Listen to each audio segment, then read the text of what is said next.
Green, please. Go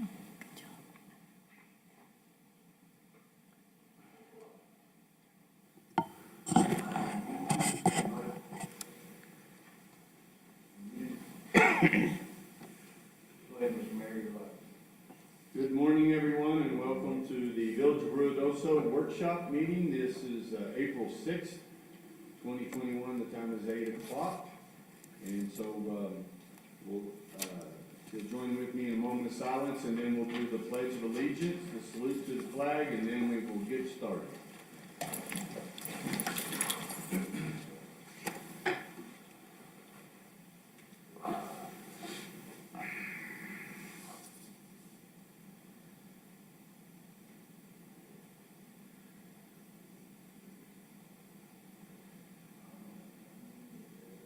Pledge. I pledge allegiance to the flag of the United States of America, and to the republic for which it stands, one nation, under God, indivisible, with liberty and justice for all. I salute the flag of the state of Mexico, is a symbol of perfect friendship among the united cultures.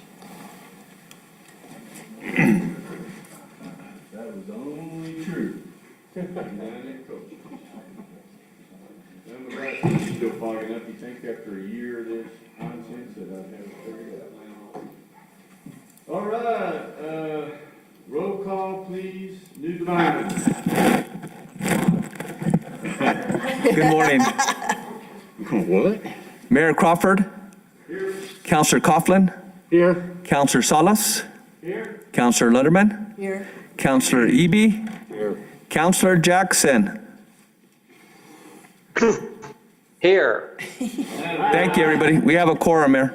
Thank you. And it must be spring. Chief Knowles has on white breeches, so it's all gonna be smooth sailing from here. Welcome, Chief. Thank you, sir. All right, we're gonna move on pretty quick because we have a lengthy agenda. We've got everybody here. We don't want to waste anyone's time. Item number 1 is discussion on award of RFQ 2021-002Q to High Mountain Concessionaire LLC in agreement to operate concessions, retail, and on-site rental of personal watercraft at Alco Lake. And I believe everybody has a nice little packet here with the contract. Rodney, do you want to say anything on this one? Mayor, he's on his way, so. Okay, he's on his way. These are the folks that have had the concessions at Grindstone Lake, and I think they did a really good job. The contract is pretty detailed, so you should have every bit of information on this. Does anybody have any comments or questions? We want to put this on regular items? Yes. I would suggest that, yeah, since we're adding the Alpha Lake to it, Okay. we can really All right, regular item number 2, discussion on second renewal agreement with High Mountain Concessionaire LLC to operate concessions at Grindstone. That's what I just mentioned before. that was to go on consent. Consent.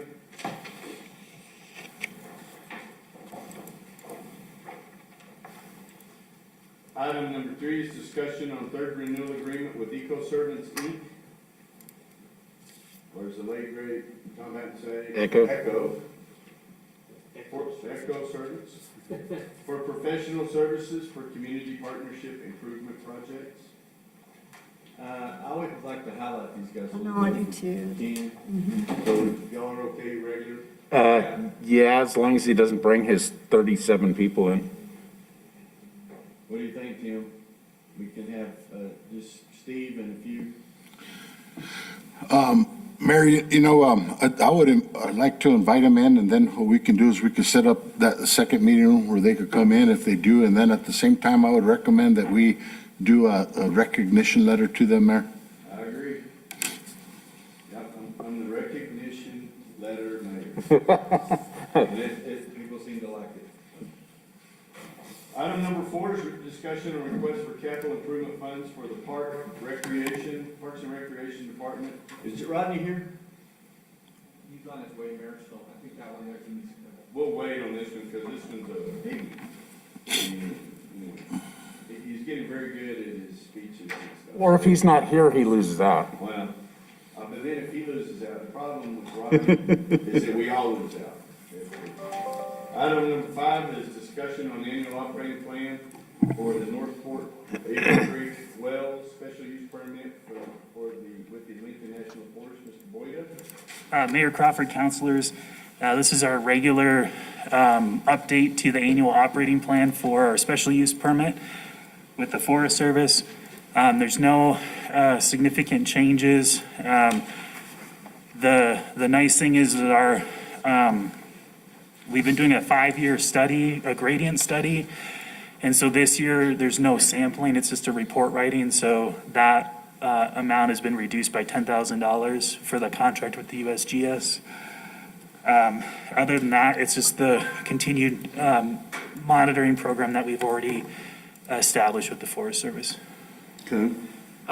Eric, just out of thought, has the fee for the gauging, USGS gauging things changed? I know we pay for a couple of them. So Mayor Crawford, Councilor Salas, so as a component of the special use permit with the Forest Service, we're obligated to pay for the North Fork, South Fork, and then the main stem Eagle Creek surface gauges.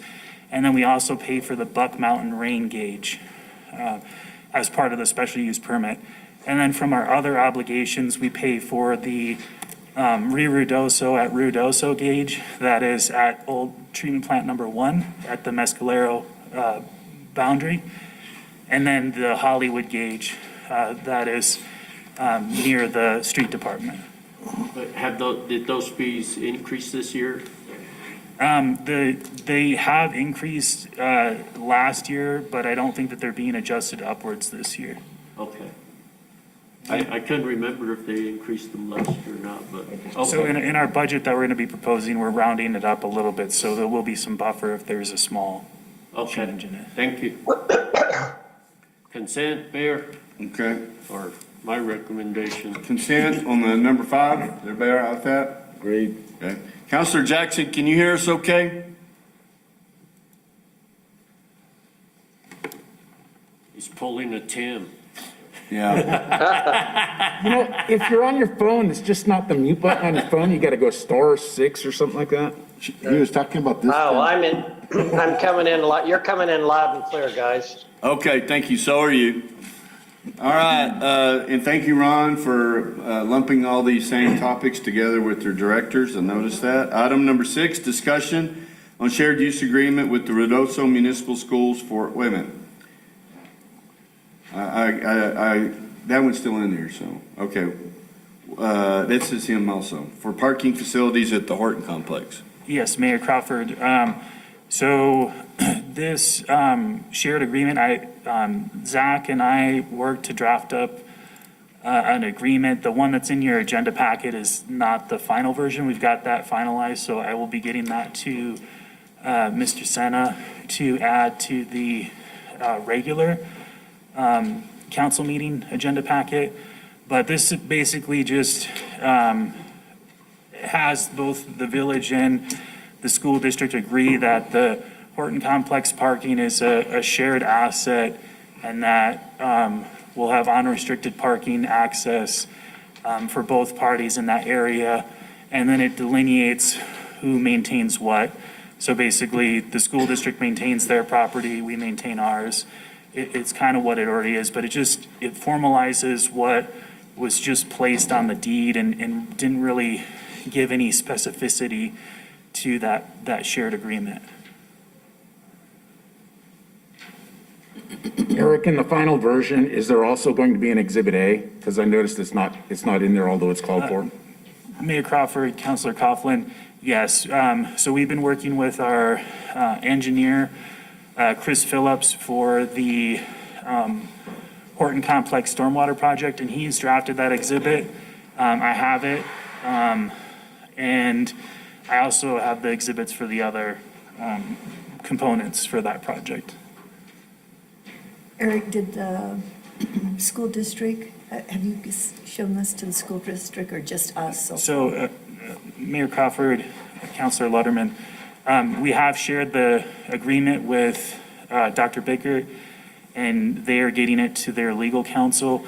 We, in the last meeting that we had with the school district, we presented the concept, and at least, Dr. Bickert and then the two board members were agreeable, and it's something that we've been discussing for the last several years to get this cleaned up. Okay. Okay. I thought we had done an agreement with them way back when Debbie was here. Did it never get finalized? Councilor Coughlin, so the only kind of documentation that we have for the shared parking lot is there's just a comment when we subdivided the lot that says that the parking lot can be used by either party. So there's, it's already in there. It's just that there wasn't any real specificity to that agreement. It was just a sentence on a deed. Okay, yeah, because I know we had talked, or at least I had talked with her about a regular agreement, and apparently that never moved forward then. So this is good. Get it taken care of and get it Yes, sir. specified in there. Okay. Mayor Crawford, and, Counselor, just like Eric said, there wasn't really any formal access to that back parking lot. So this really clears up a lot of the, uncertainties that existed with that previous warranty deed that was issued to us. Okay. Any comments on this? What do you want it? Because we don't have the actual agreement, I would say regular. Okay. That's good for me, y'all. Yeah. Regular. Good. Item number 6, regulara. Item number 7 is discussion on watershed advisory committee recommended projects in the amount of $54,000. So Mayor Crawford, councilors, so as you remember, the Grindstone Special Fund that comes from the revenues from the concessions at Grindstone, the parking fees, the WIBIT, at the end of the season, after the costs are subtracted from it, the year-end profits are divided at a 70-30 split, 70% going to the Parks and Recreation Program, and then 30% going to the watershed improvements. And so our Watershed Advisory Committee has prioritized their projects and has made a recommendation for that 30% allocation, which for this last year was $54,000. We're recommending that $20,000 be allocated to the forestry department to implement thinning projects and on village-owned land, and then also to do hazard tree mitigation on village property. So what Dick is prioritizing this money for is to do follow-up treatments on areas that have already been thinned. So it's more of a maintenance. We're going to be cleaning up the smaller trees, and that should hopefully have a increased efficiency because we won't let the trees grow up large and have to do a large contract. We're just going in there, cleaning up trees when they're smaller and easier to deal with. The other remaining amount was $34,000. The committee's recommended that is allocated to erosion control measures that are being recommended in the Grindstone Master Plan. We've got quite a bunch of different structures that are being recommended. This will pay for a portion of them. And then in this upcoming budget, I'll be recommending some water utility funds be used in addition to this fund to implement those erosion control projects. That's good. So this would be a budget authorization that we can proceed with these projects and spend these funds. The work will be done in-house? So the forest work will likely be done through contracts. Dick has a pretty strong contracting program and bid process. The erosion control structures, Rodney and I have been talking about ways that we can try to do the construction in-house, but we would have we would be advised by our consultant at Riverbend Engineering to make sure that the structures are built appropriately and don't exacerbate erosion issues.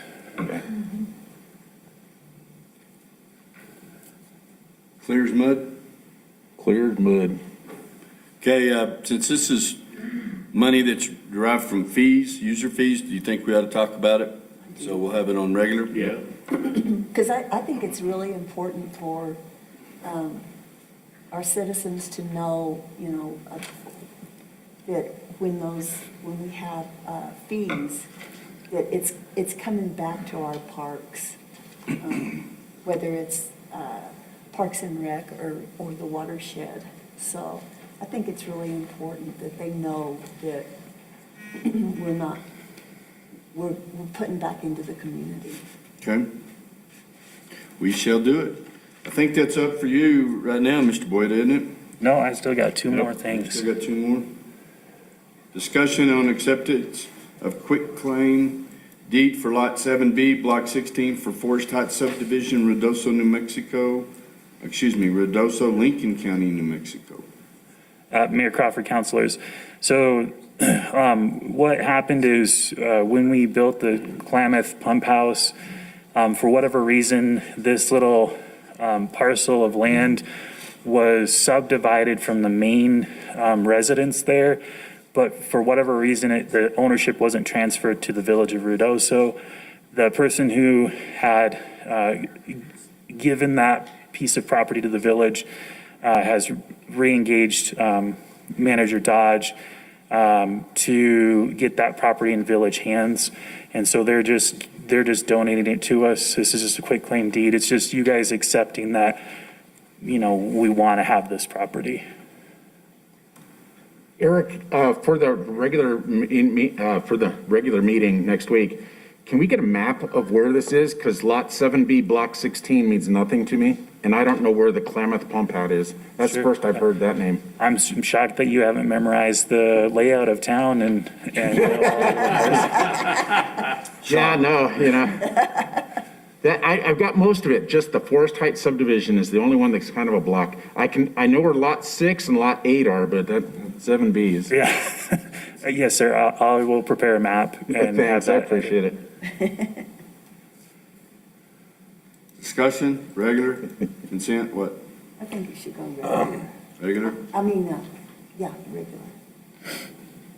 Okay, item number 9, discussion on easement agreement with Board of Education of Ruidoso, New Mexico Schools through Tract 1A, replat of Ruidoso School Tract in Palmer Gateway Subdivision, Ruidoso, New Mexico for ingress, egress, and drainage at the Horton Complex.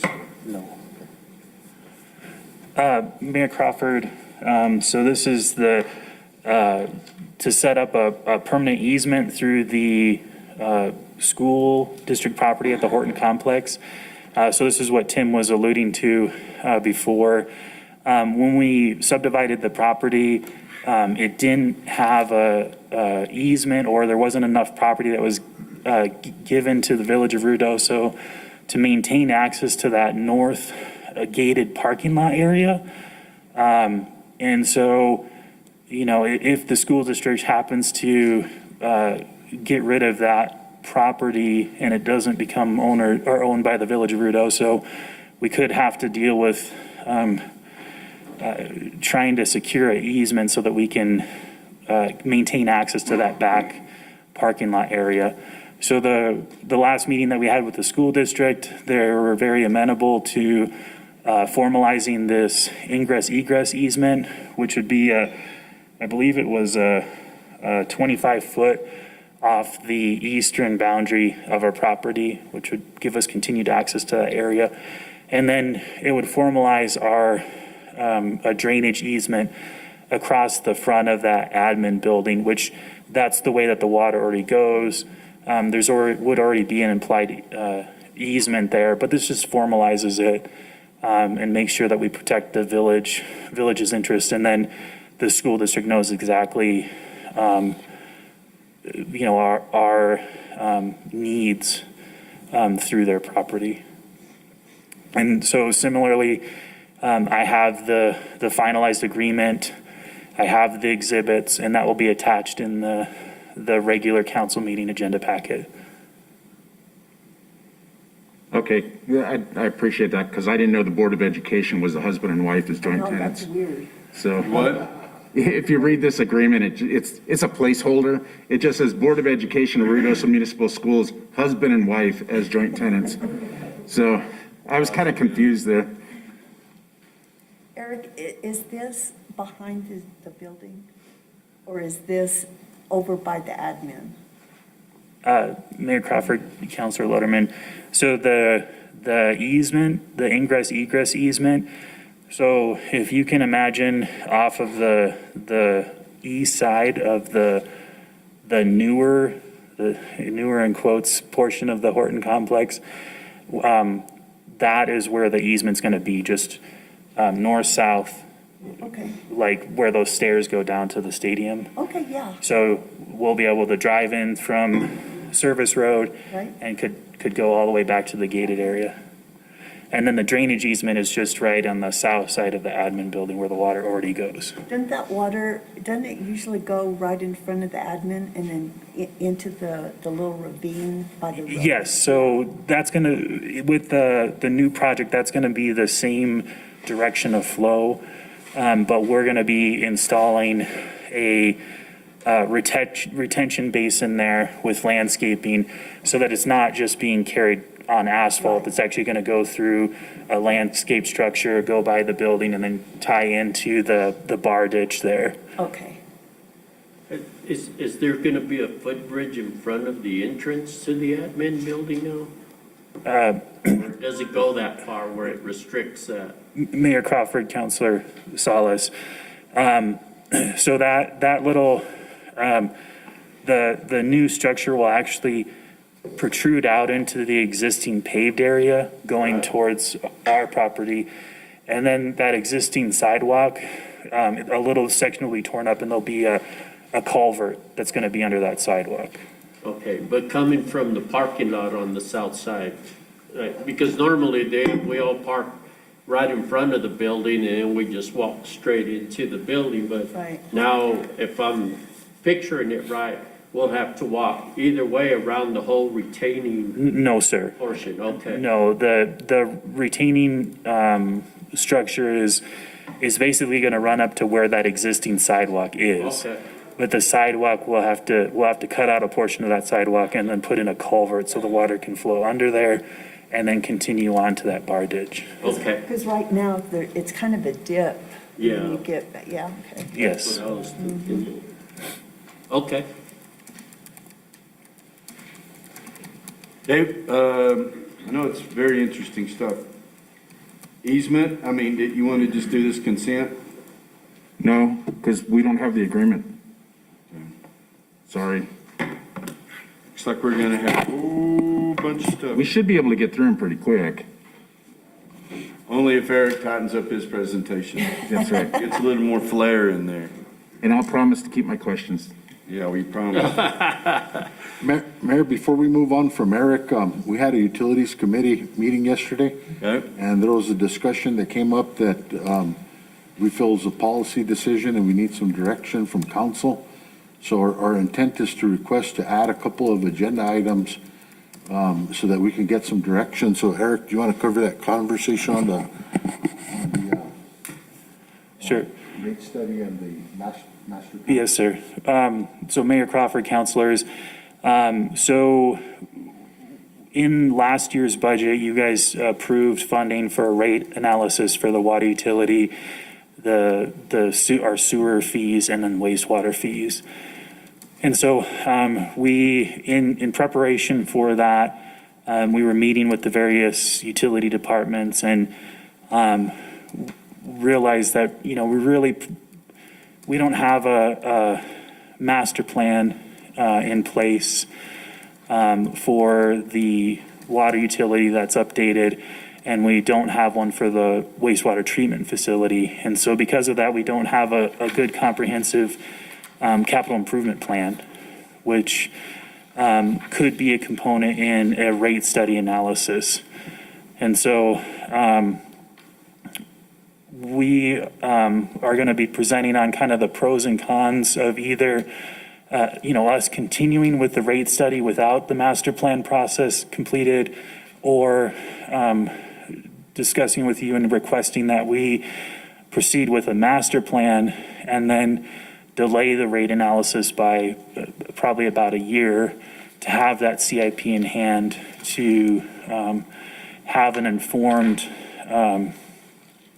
capital improvement plan so that we can establish the rates. And so, there's pros and cons of either way. It's really, we want to seek the opinions of the council so we can know how to proceed.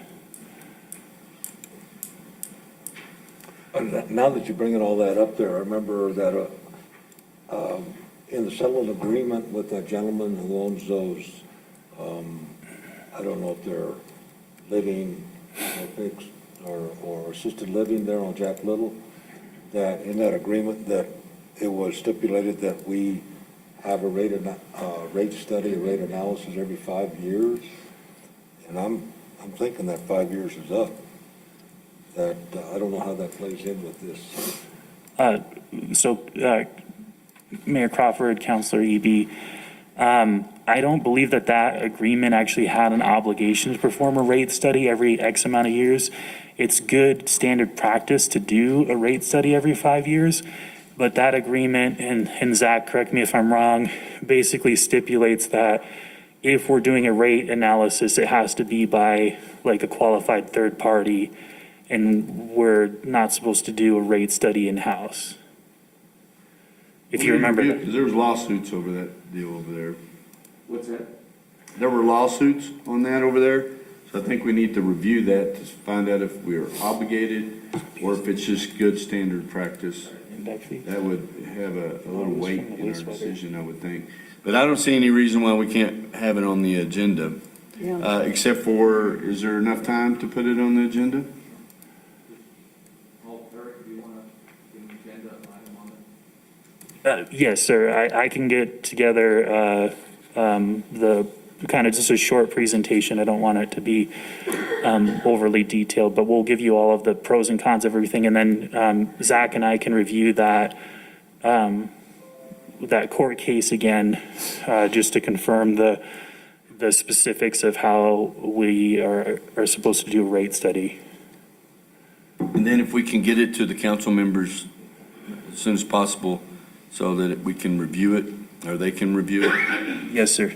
And then on your presentation, they'll be able to give direction more confidently. Alpha, you got any questions? Nope. I concur with your opinion.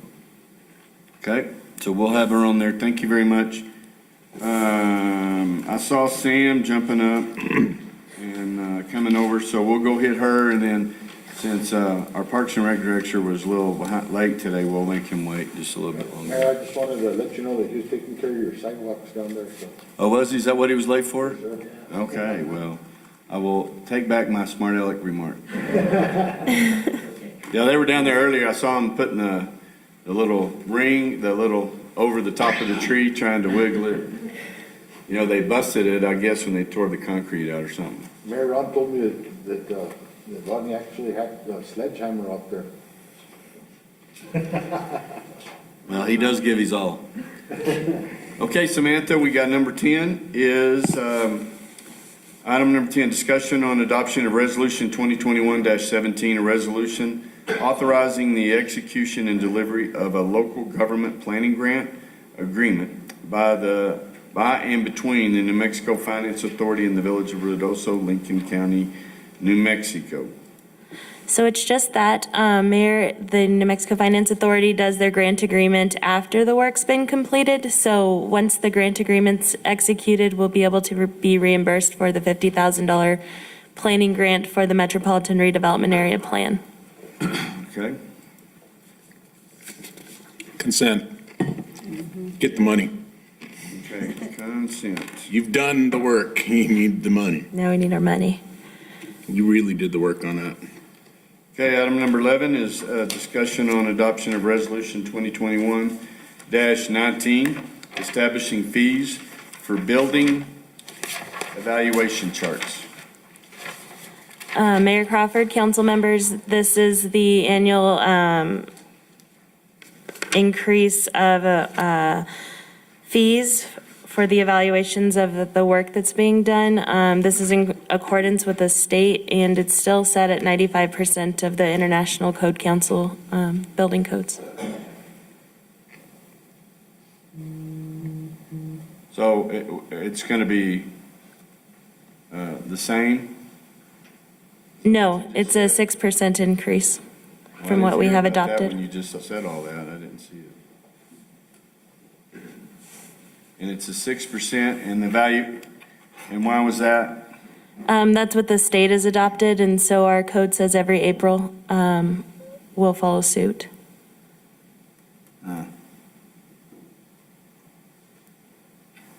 So that's because building costs have increased? I don't exactly have a why, but it's an annual occurrence. Well, I just, I'm sick and tired. I'm starting to feel like Walter Hill just because.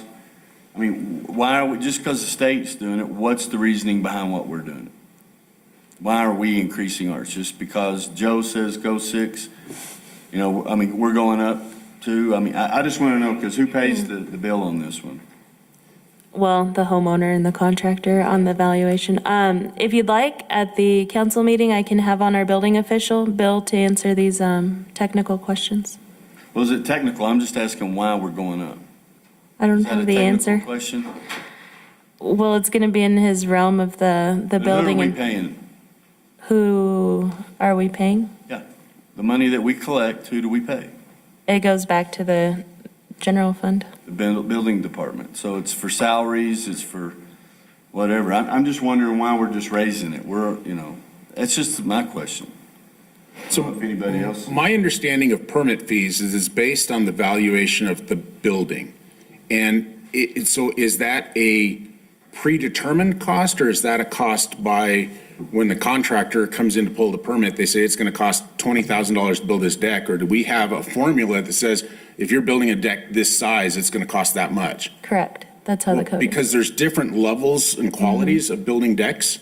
Sometimes the product is more sturdy. Sometimes it's a fancier deck. So it seems kind of like if you're going with a one size fits all, that doesn't really work. They don't base it on the material. It's on square footage is what I believe. Okay, well, just have one of them ready. Yeah, I'll have Bill on. Preferably the handsome one to come in and we'll talk about it because Which one's that? I was see what her opinion was. I was going to judge her taste on this one. But just to find out, because of all the other things that are going on, if it's by square footage, that's a little better deal than by material costs and things like that. I was always under the impression it was under costs. What does this project cost? Because, Walter Hill's out here sending these guys if it was over $500. So I just assumed that. So maybe a brief explanation would help. Mayor, my recommendation is that we do put this on regular and then let Samantha get those questions from her staff and then present it at the regular meeting. Okay. Because it's already crazy enough out there. Yes. I'll do it. Because the way you presented it, it makes it sound like we're raising the fees, but it's not necessarily the fees, it's the building costs, and that the fees maintain the same relationship to the cost. But it's the cost have gone up, which anybody who's doing any kind of construction knows that you can't go buy a 2x4 for $1.50 anymore. So it's in the presentation, the way you initially stated it, it's like we're raising the fees, but we're not raising the fees. It's the building costs are going up and the fees continue along with that. Right, and I do believe that is with the consumer index because it comes from the ICC, and so that's national.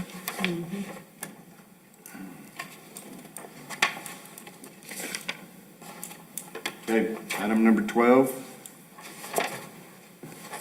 discussion on second renewal agreement with the Ruidoso Valley Chamber of Commerce for professional services for Operation Visitor Center for the Village of Ruidoso. Mayor, council members, Becky Brooks does not have any changes to this contract. I also presented it to the Lodgers Tax Committee to see if they had any recommended changes based on the Billy the Kid, the Ruidoso Downs Visitor Center, and at this point, they didn't have any recommendations. They'd like to keep it the same for this contract period, but it did sound like they were open to entertaining if we had any future ideas for that center. Mayor, I have a question. You go right ahead. I can't read that. You know, and I know that the Wingfield House isn't open yet, but why would, I'm just asking, why would we put $158,000 down at Billy the Kid when we could use that and put it at the Wingfield House to make it our visitor center? Good question. Well, history on the Billy the Kid came from when they established the Billy the Kid loop thing, and that was state money, tourism money that gave the grants to buy that property, build it. And I believe, from what I last remember, that the Village of Ruidoso took over the operation, and that was part of the agreement from taking it from the state. There was a couple attempts to turn it back over to the state to let them operate it, but those failed each time that those came up. But I agree with you. It's always something that what we think on, and you know, I don't know. But this, I'm sorry, Rifle, this $158,000, that's coming from the Village of Ruidoso, right? Right. So that, I totally understand, and I'm not saying that it's not a value, but Well, according to a very wise man, he said this is a very expensive bathroom. It is. Yeah, they don't get that many visitors. So, huh? They don't get that many visitors we could have, is Deborah Dowds going to take over? Yeah. Mayor, if I may, Yes. Deborah Dowds, Becky resigned, I mean, not resigned, retired, but have her come in and talk it over. Well, and we have a lot of thoughts on this because we've been talking about this for several years. Did you have something, Yep. Tim? Mayor, councilors, you know, our recommendation, or the recommendation from the Lodgers Tax Board, if I'm not mistaken, is that, you know, right now we don't have a different plan in place. So their recommendation is to go ahead and proceed forward with the renewal and then start, you know, evaluating the options as we move forward. And, you know, part of those options, you know, should be looking at all three sites as assets and figuring out how we can look at those sites as anchors to draw tourists in, and not just use them as information centers. Information centers have changed over the year, especially with the mobile devices. So how can we change that business model to make it an asset that's going to bring us a return on our investment, including the Wingfield property, the current chamber, and then the Billy the Kid Museum. And then, you know, as discussions have happened in the past, you know, where are we going, or where's the Downs going with the Museum of the Horse? So, you know, the Museum of the Horse has a tremendous amount of assets in the back that aren't even displayed. So how can we leverage all those properties to work together more as an attraction, as opposed to just the old model of a visitor information center? This past year, the Chamber of Commerce has worked with us real close. They've closed down. They haven't billed us for the services that haven't been provided as a result of COVID.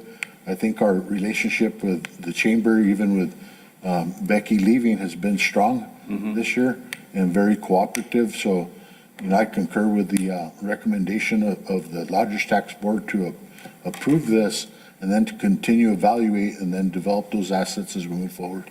does the village or the city of Ruidoso Downs, do they put anything into this? No. Technically, that's our property. Okay. Right. It's our property. You remember when the lady accidentally hit the gas instead of the brake, went through the front window? We had to pay for all that, you know, our liability insurance, but So it's our property, but we've kind of stalled on the talks with the Museum of the Horse. The Downs has had a few other things that have come up, and so they're still interested in those conversations. So it's kind of stalled that a little bit, with budgeting and all those things, so. But the point that you make is very valid. It's been discussed. Many times we've talked to our tourism director, different ones, Team Tourism, about how to get the value out of the asset. And so we are going to look at that for sure. So. Yeah, and I agree with what Tim said, is right now we have no other options. Let's go ahead and agree this, to approve this. However, have a timeline of by the end of March of 2022, make a determination about whether we want to move forward, whether we want to do something else, because the contract calls for a 90-day termination, and that would be 90 days. So if we have something else in place, or we can do something else by the end of March, then we can look at other options. It just looks like for 158,000, we could do a lot of other great things. But that also includes the visitor center at the Chamber of Commerce. That's not just one location, it's the two. Copies. Okay. Mayor, in addition to that, I just want to bring up, if the governor does sign off on the capital outlay bill, there's $750 for the Wingfield project, and that's a severance tax. So those bonds don't usually come available till like August, September. So then we would have a build-out phase after that as well. Okay. So that basically take us into the next budgeting cycle. Yeah. And so we really think we're going to get that 750 if your mayor will just keep his mouth shut. That's right. So it's touch and go. So it's all about the Benjamins. Okay, so we're going to put this on consent. Yes. Mayor, just one thing before Samantha walks off. She just informed me that DFA did sign off on the CDBG grant and the acceptance of the contract. Of the bidder, contractor. Good job. All right, item number 13 is discussion on adoption of Resolution 2021-18, a resolution of the Village of Ruidoso, New Mexico, authorizing the submission of a New Mexico Community Development Block Grant application. So that's the one that was just approved? Or is this what you're talking about? No, Mayor, this is actually a new resolution, a new CDBG application for fiscal year 2022. Okay. And this is the one that's going to be for Pine Cliff? This, yes, the recommendation is for Pine Cliff, Mayor. Okay. I think we ought to talk about this one, just so those That would be good. poor patient people understand that it's finally coming. Okay? So, I've lived here all my life. Tell me where Pine Cliff. Pine Cliff over off 70, And up the hill. behind, Oh, yeah. Yeah, where we had all those blowouts and, Yes. yeah. But you're like me, I don't even forget my own street sometimes, so. I say by that big rock and over by the tree. there you go. Mayor, I have a question for Adam. Yes, sir. In the financial impact section of this, there's two different things. It says the full application amount will be $750,000, but then it says the phased project grant application requested amount is $700,000. What's the difference between the two? Mayor Crawford, Councilor Coughlin, the full amount is $750,000 from DFA if we're approved for it. The phased amount is what we recommend from DFA. We just put a number in there for 700,000. Mayor, if I may. Yes, sir. Counselor, normally with the CDBG council, what they do is, they have a fixed amount of money that's allocated statewide. And depending on the applicants, a lot of times they'll look at the various applicants and as they're distributing money, and they'll say, you got a phased project, and that sometimes that allows them to fund other communities or fund more applicants. So as a strategy, as Ron and I have always worked on CDBG grants, we always put in a phased amount. So when you go up to the council, they see that you're actually working with them. We on a project, when we put it like that as being phased, it's really a phased funding from them, and showing that we have are willing to step up as a local government and do our part of kicking in the extra money if the council chooses to go with phased. Taking that approach, just gives a strategy to, score higher and shows that we're willing to leverage our dollars as well. So it's really a strategy on the application on how we work with local government council. Okay, that explained, Tim. Thank you very much. Okay. So, got that on regular? And item number 14, discussion on agreement with Lincoln County Adult Literacy Program, a New Mexico nonprofit corporation to provide office space and other logistical support to the adult literacy program in Lincoln County. And This agreement is one that we do every year with the adult literacy. They were trying to get with ENMU and become a part of that. Their agreement fell through, so they want to continue on there at the library. okay, so they were trying to get an agreement with ENMU, but it fell apart, so they need an agreement with us? Yes, so they Continue continue with us. to Continue serve on. their space at the library Quite a bit. and operate from the library. Okay. Any questions? I think I've asked this before at other times. I don't see any type of compensation included in this, and I'm just worried about the anti-donation parts of it, because all other nonprofits where we have space that they're using, they do compensate the village something. So I'm just wondering about, to me, it puts us down a path where it creates issues. Every other village property that we have in a nonprofit is using the space.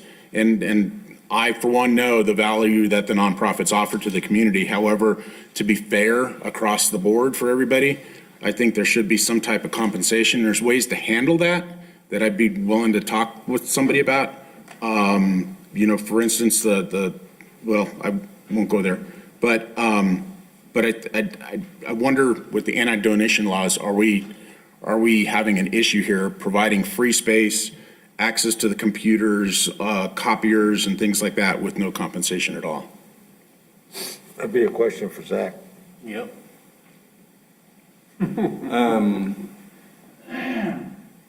I, several years ago, did a lot of research on the anti-donation clause, and I wrote an opinion letter for the village of Capitan. So if you don't mind, I'll review that, Okay. get with you again. But my initial response is no, because the consideration would be the benefit to the community, but. Like the Humane Society or some of those That's what I others was can be? thinking. Humane Society doesn't pay us anything. No, we pay We them, pay them. yeah. But it's as a service to the community. Right.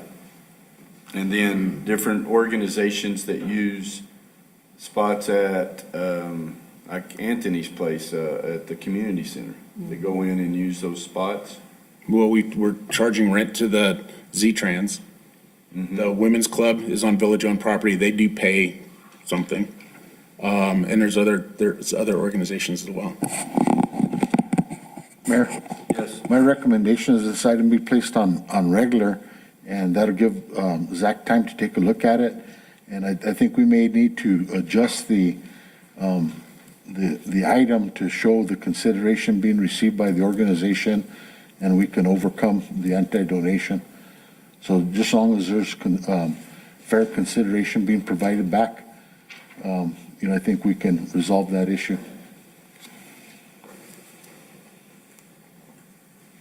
Okay, regular. Yeah. Item number 15, discussion on memorandum of agreement between the Capitan Public Library and the Ruidoso Public Library to better provide service to the community. This was one that we brought to council last month. We did approve it. Whenever I sent the signed agreement to Capitan, I was informed that they sent us the wrong agreement. Did they And they what? gave me, They sent us the wrong agreement. Okay, I'm sorry. and so they sent me the correct agreement, and so we've put it on to be approved for this. Okay. Consent? Yeah. Consent, yeah. Okay. Item number 16, discussion on joint powers agreement between the Village of Ruidoso and the Board of Education for the Ruidoso Municipal School District for placement of school resource officer. And I think this is pretty standard. This is our new chief, Gary Gold. Is it okay if I talk like this? Yeah. I have a hard time talking through the mask. Yeah. Hello, Mayor and councilors. I've reviewed this JPA. It's amazing. There's a couple of situations here that I kind of want to ask legal about, I guess, on the funding source, but I'm sure y'all have already taken care of it. That's really the only particular question I have. I just want you to understand that every issue, obviously, dealing with the school, there's going to be two separate issues. You have your criminal issues and you have your school issues. And as long as our SRO today is Mr. Beltran, as long as he can understand and explain to them the difference between we enforce criminal issues, not school issues. As long as those things are addressed, I think legally, I think the village will be covered. This JPA pretty much covers everything. It's amazing. I think it's a beautiful program to help our education system and to help us for maybe picking up future law enforcement officers. So with that, I'll entertain any questions. It's amazing. Good JPA. Thank you very much for actually putting this forth for your school district. Okay. Chief, I will say that I've seen Officer Beltran in action, and when he walks by kids, they all come running up to him and give him hugs and everything. It is an excellent PR piece, and he's a perfect person for that role. Right. But it's showing these kids that the police are there as people, and they're not always, you don't need to be afraid of a police officer. So I think that there are some legal issues that do happen on the campuses from that standpoint, but also, like you said, the education of the students, because many times they're, I had a police officer from Ruidoso Downs come in at the Boys and Girls Club, and the kids would say, I know you came to arrest my mom one time. And that's the interaction that some of these kids have with police. Right. So having a police officer, especially with the demeanor and that smile that Beltran has, makes a big difference. So I think it's a very useful, and I think it absolutely needs to continue. And I would like to say, Chief, that I'm on the Lincoln County Juvenile Justice Board, and Officer Beltran, he comes in every once in a while when we're talking about different things, like vaping and that kind of stuff. He enlightens us quite a bit. So, he works with us as well, and so he's a great person to have. I agree with Tim. Great PR. So. Well, thank you, Mayor, councilors. It's enlightening to know that Officer Beltran is doing his job out there. Just let you know that I will try to participate in as many school functions as possible as well, and be there for any kind of encouragement or assistance that Mr. Beltran needs, and any of the officers at any time. But it is beautiful to hear that he is a public servant, and he is the liaison between our law enforcement officials who are actually on the front lines, and he is trying to explain to the school district how law enforcement works. And it's just hearing these positive thoughts are just amazing. It's amazing. I'm telling you, I've come into such a beautiful community, and I love it every day. I don't think I've seen anything negative quite yet. I'm sure it'll come. Oh, just wait. Thank you so much, though. I appreciate it. So, do you guys want to publicize this, or just continue, you want to do regular? You guys are good with regular? I'll bring a sleeping bag. Officer Beltran here? I'll bring a sleeping bag. It's going to be a long day. It's going to be a long day. I just think it's really good that these kinds of things are so positive for our joint powers, shows that the school and the village work together well. And the former chief used to dress up as the mascot and cheerleader and other things, just for that little personal touch. So I got it, Mayor. work on that tan, but that beach is ready. I'll be there to Item number help. 17, discussion on, that's going to be regular, Ron. Discussion on rental purchase agreement with Wagner Equipment Company for lease of a 150 AWD motor grader. And that one, there he is, Josh. Yes, sir. This is just to update our lease with Wagner. and to get our new motor grader in and to keep our equipment rolling, so that we can keep updated equipment into the street department. And with this, on our lease versus purchase, it's actually, if we go with the lease instead of purchasing this outright, it'll actually save us $105,164 in a 5-year period. Yeah. Sounds good. And then with the lease, when it's over, then we can get another new. Yeah, we just turn it in and start paying. So that begs the question is, what does these things cost? Yeah. If we're saving $105,000, Yeah. we're currently paying $4 a month, $3,500 a month. Mr. Mayor, the cost on that would be $338,000 Or a brand new one right off the lot. for a brand new one right off the I lot. thought Yes, it'd be sir. more, but And with that lease, you're going to pay just under $210,000 over 5 years. Yes, sir. And then we'll do a new one, so that. Well, at the end of the lease, correct me if I'm wrong, but typically you have the option to purchase. So then we'd have to look at the value at that time and see if it would be worth purchasing or not. Josh, you currently have two of these devices. One we own and one we're renting. So will you be getting rid of one of those? Currently, we will keep the one that we own, and we will turn in the one that we're renting now to upgrade that one. Okay, then my question is, what kind of shape is that one we own in? Because that's 11 years old. Yes, sir, and that's working on my next one. I mean, it's still running, but we do need to upgrade it eventually, and my plan on that is once we get this done, is to look into actually trying to sell that one back to Caterpillar and start a lease agreement with another one on that also. Okay, gotcha. Okay. I just don't want you guys to get back into the situation you were before with Yes, sir. having duct tape holding it together. Consent? Mayor Crawford, Yes. Counselor Cornelius, I'm sorry, Counselor Coughlin, this is Karen. I wanted to let you all know that Capital Projects has put into place, with the direction of Manager Dodge, a cost analysis for any lease equipment.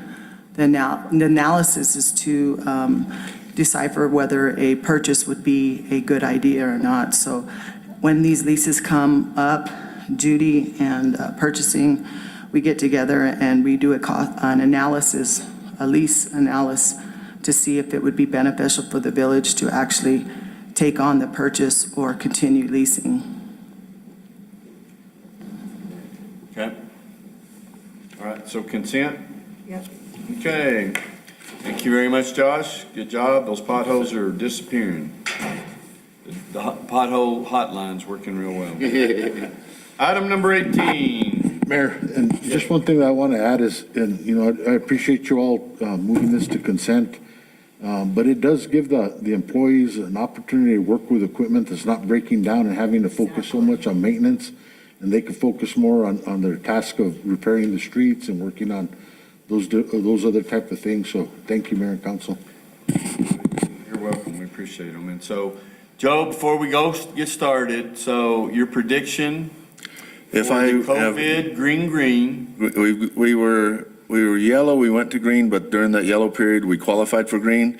So according to what I'm interpreting, the turquoise is we should be able to go to turquoise this go around. Tomorrow by noon, at noonish. We were under by four cases. We had 18 cases and we had to be 22 or less. So Okay. by tomorrow, whenever they make the announcement, which if she makes it noon, 1, 2, whenever that happens, we should be seeing turquoise, which will allow our restaurants to open up to 75% capacity. Bars.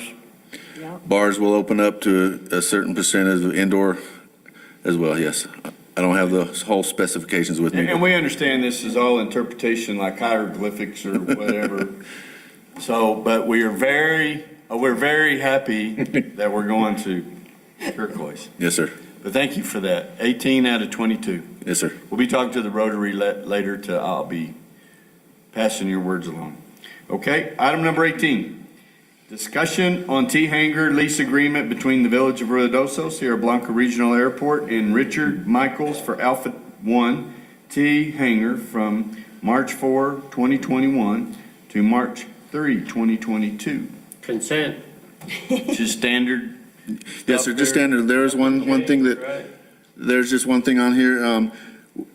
When we worked with the attorney, our attorney Zach Cook, on the new agreements, the revising the agreements, we took the end dates out of those actually, so there's just a month to month. They had some annuals. That's where the end date came from, so we're gonna have to take the end date off of the agenda and just make them, they begin on April 1st, and there's a 30-day termination agreement that is signed, so the end dates are going to be coming off of all of these agreements. Okay. So you said it begins April 1st, but this one is March 4th. Oh, March 4th, okay, I was looking at the next one down, sorry about that. Okay. So the one began on March 4th, and the next one down will begin on April 1st, so. A lot of these happen, they come in, they want a hanger at the time that they come in, and we do the agreements, and then we present them to the council. But they're still on a month-to-month? They're still on a month-to-month, yes, sir. Any other question? Number 19, discussion on T-Hanger lease agreement between the Village of Ruidoso, Sierra Blanca Regional Airport, and James Paxton for Bravo 6 T-Hanger from April 1st, 2021 through March 31st, 2022. Consent. Thank you, councilors and mayor. Thank you, sir. Thank you for your observation and all the emails keeping us updated on these numbers. Yes, sir, you're welcome. Discussion on first renewal agreement, IFB award number 2016-004B with Sierra Contracting, Inc. for vegetative waste disposal. And Mr. Parsons.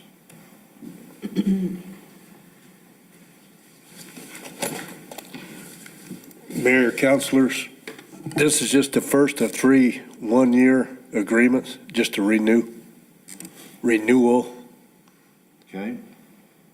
Did the price go up?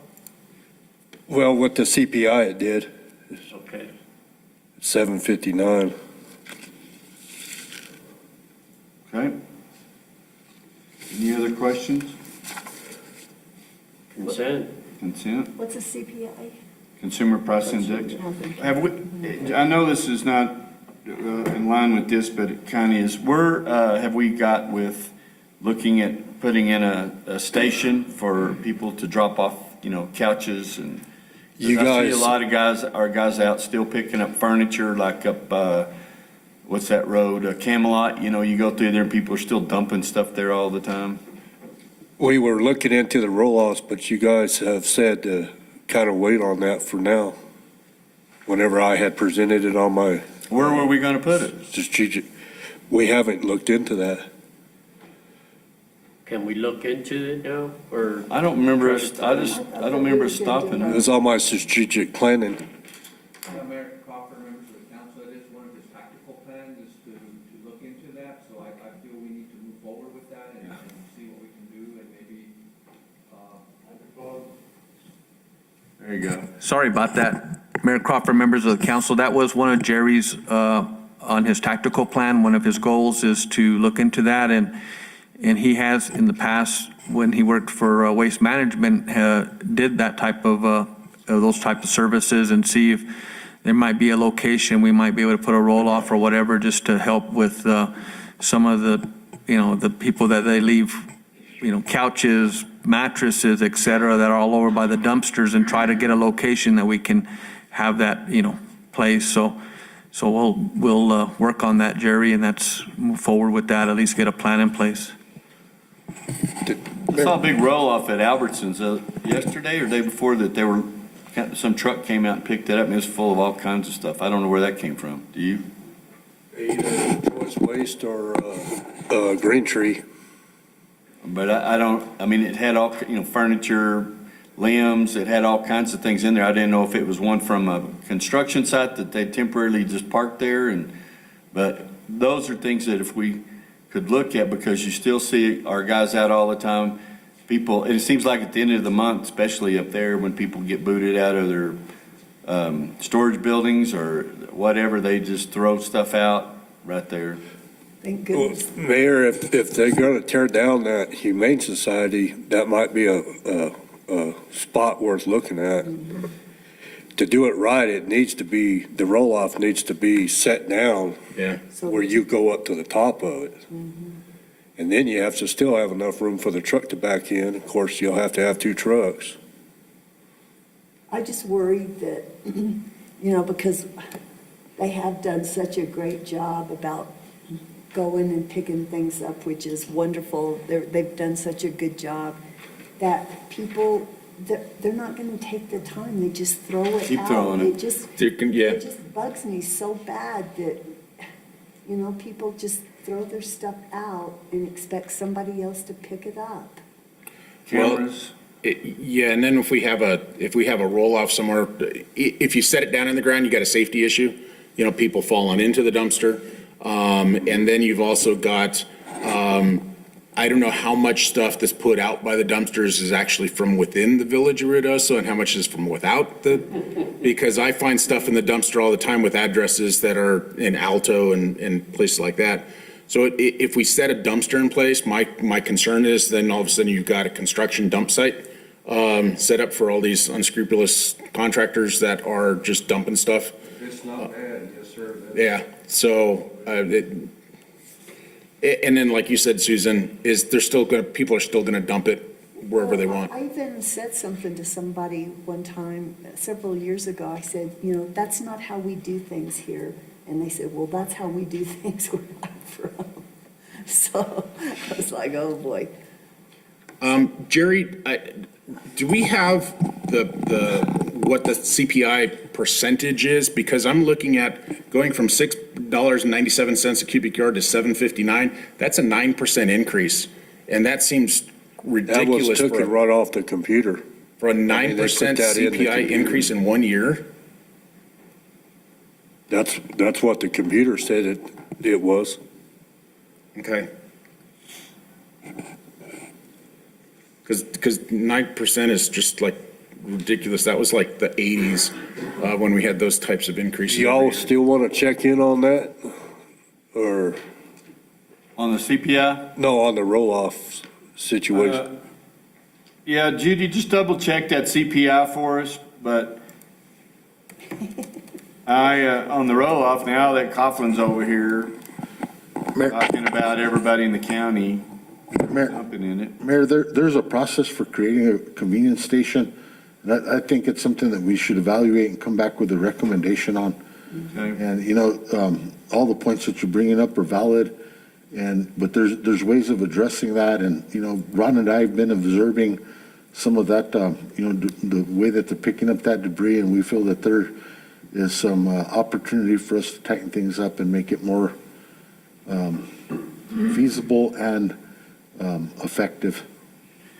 I saw a whole sectional that one of our guys was trying to pick up and load on that flatbed, they just dumped it right out there for everybody. And then the next day I come by and there's a couple of water heaters and so they're just doing it. And I don't know, I don't have a good answer.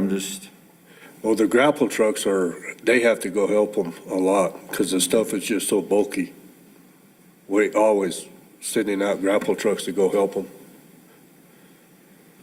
Our main thing is illegal concrete, the dumping of concrete. Really? Mm-hmm. According to the Bureau of Labor, the statistics, the current CPI is 1.7. Yeah, that sounds a little bit better.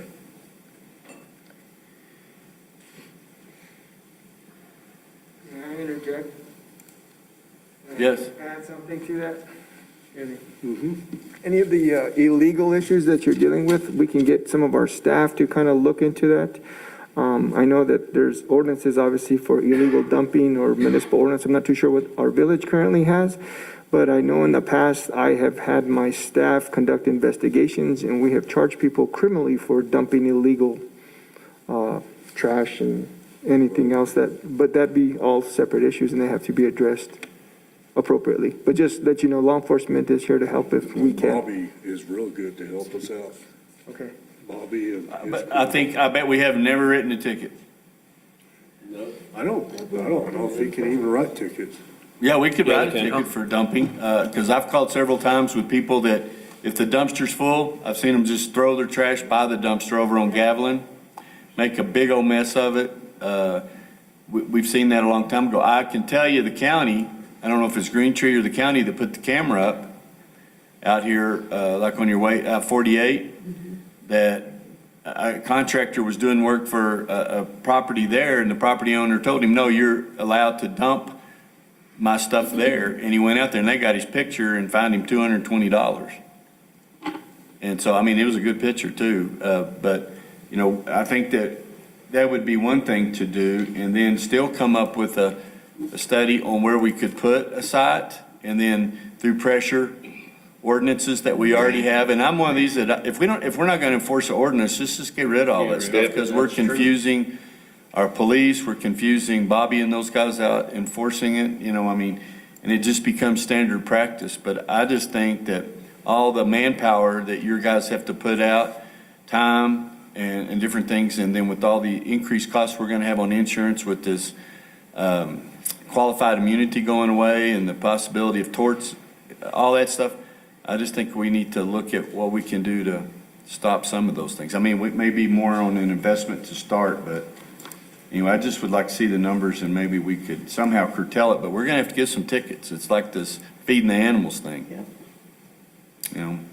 Well, I know Bobby does really good at educating people, but then that means you've got to catch them a second time to be able to then ticket them. So I don't know if that Cameras. needs to change. Well, that's just like saying, you know, let's just get rid of the laws then if we don't catch it. That's kind of what I'm talking to some of our police for. The same people are feeding the horses, but they're gone by the time you got there. But you got 30 witnesses that picked them out and got their license plate. So write them a ticket. Right. You know, you don't need to catch them with their hands in the cookie jar. If you can believe me or your lying eyes, you know, I mean, it's that kind of deal. So either let's get rid of these ordinances or start enforcing them. But I think if we can. What's that? I went through a lot of Yeah, I know, but trouble. we got to start. And a terrible picture. Well, with that then, I'd suggest that we look into maybe purchasing 20 or 30 game cameras and putting them up in places where you know that you have your issues with the dumpsters and the illegal dumping. And then you could start a program on with the mayor or on the radio, educating people, because it has become a culture of, that's just what you do, you just leave it by the I'm dumpster. sorry, culture of what? It's become a culture here that's just what you do, you leave it by the dumpster.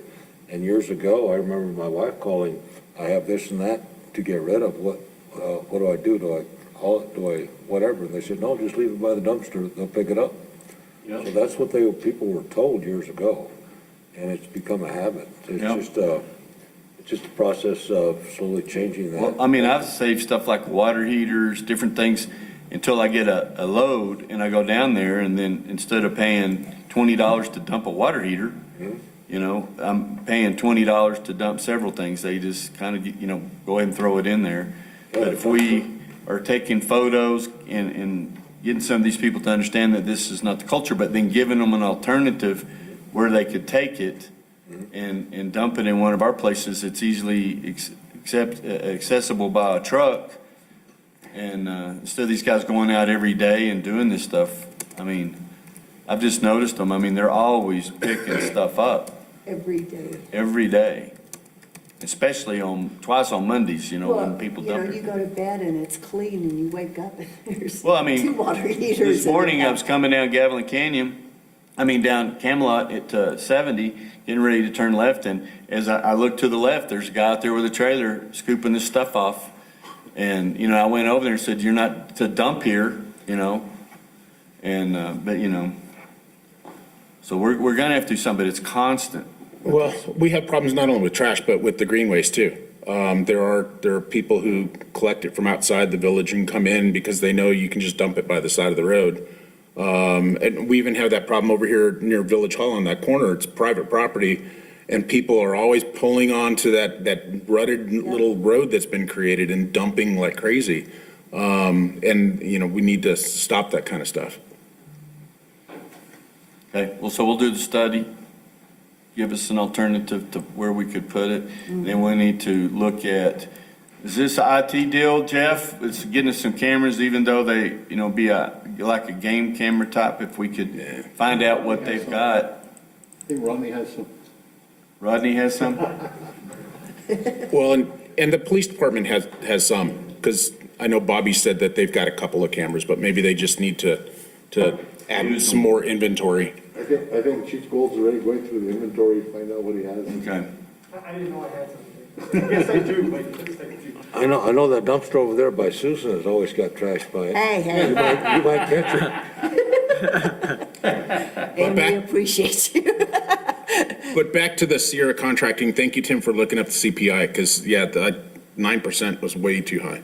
That one on Convair and. Yeah, so we'll adjust that CPI amount on that contract. It doesn't specify, it just says that, I looked it up. It says,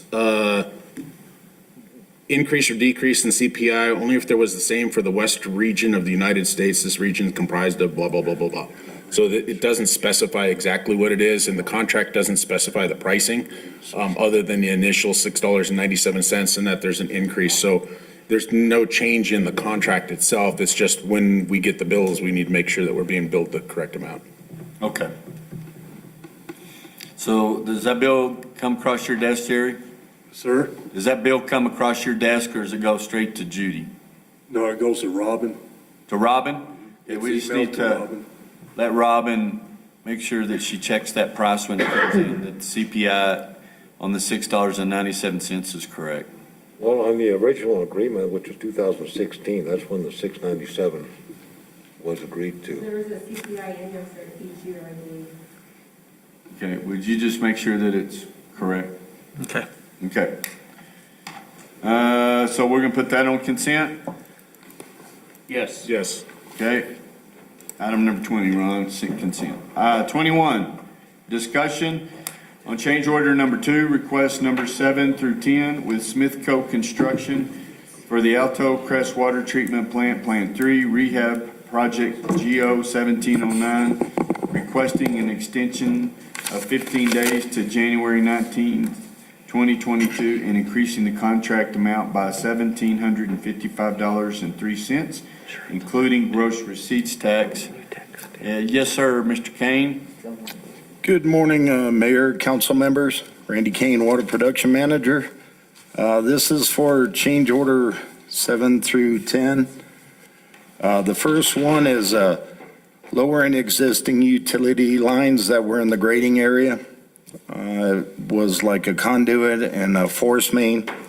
Nobody knew that they were there.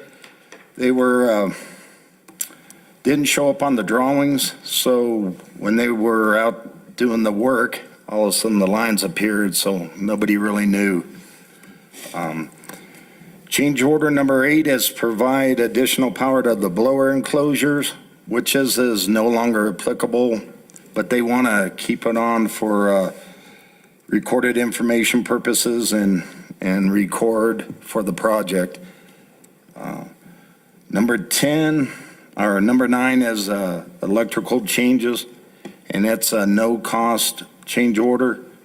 So it's $0, and the only thing Smithco's requiring is 14 days extension on the contract, which is required to complete the additional items that they had to change.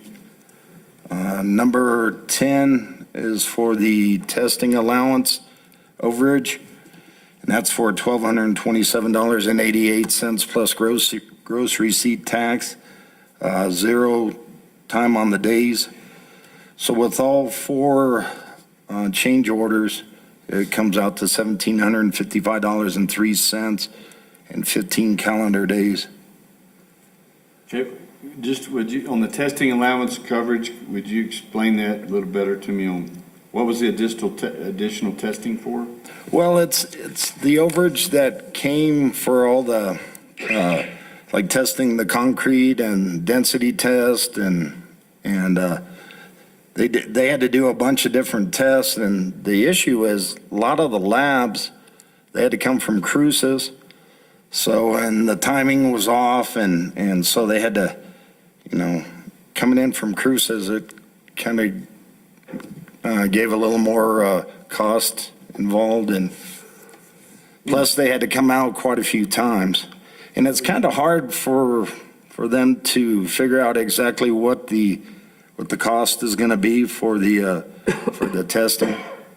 Well, so we don't have a cost plus contract here, so I'm just curious, the concrete that they're ordering is supposed to be made to engineered specs. So this is the testing on the concrete to make sure that it. And then the dirt work and the densities and so. Well, that's 12%. It's called what? That's a 12% overage. And then what they did is they listed the actual costs that came in, and I think it's included in on the package also of the exact cost. And I don't have them in front of me. Mayor, what I'd recommend is that Randy and Eric get together with the engineers and find out the justification for the increased testing and put this on regular items, and we can get back to you and give you a better explanation. Yeah, it's not a huge amount, but again, like I said, it's a 12% increase. And yeah, I can understand at first I looked at the lowering the utilities, like, why do you leave the utilities up where they're at? And then I saw, oh no, it's underground, it's gotta be lowered. Okay, that makes sense.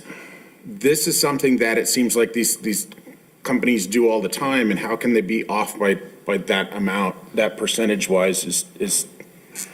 Well, I know Katie included all the actual cost, and I thought it was attached in the paperwork, but.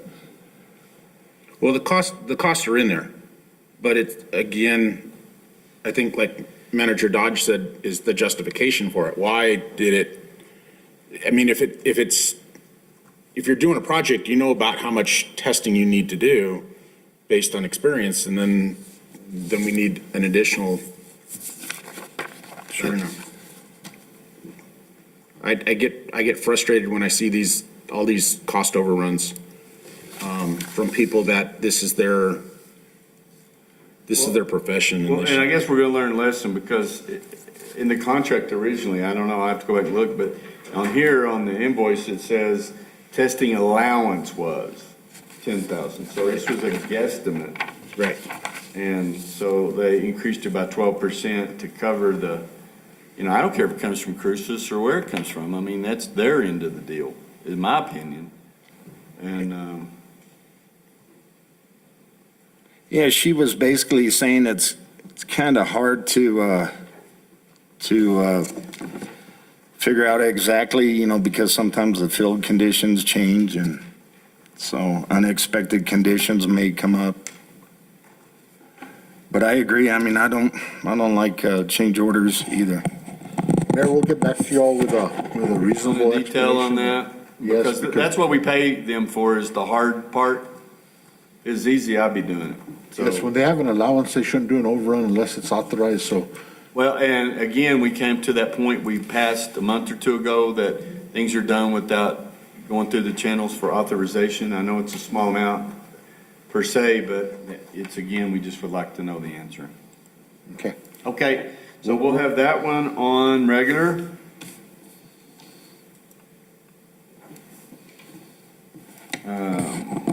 Number 22, discussion on change order number 2 and acceptance of the final completion with File Construction LLC for the Country Club tank replacement project GO 1704, decreasing contract amount by $1,045.19, including grocery receipts tax. And go right ahead, Randy.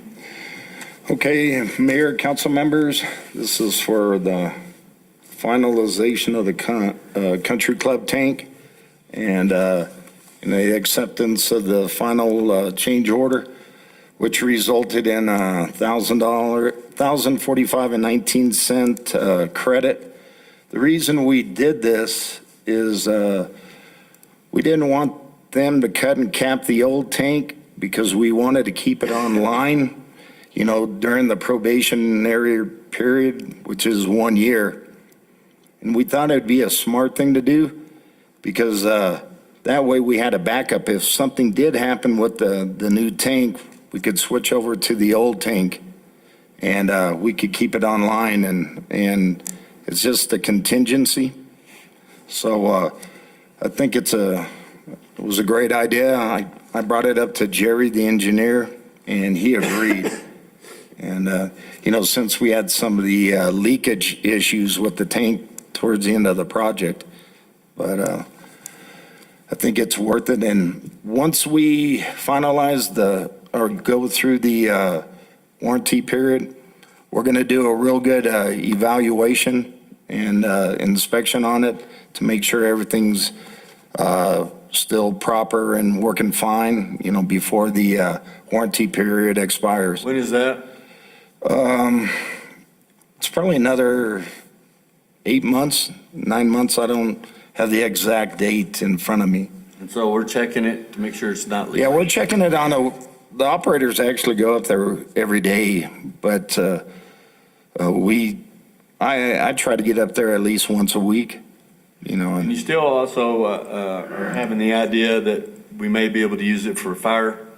That's the goal. Is we would like to do an inspection, after we complete the warranty period, do an inspection on it to see if it is in relatively good shape or if it's worth it to rehab it, and use it for fire protection.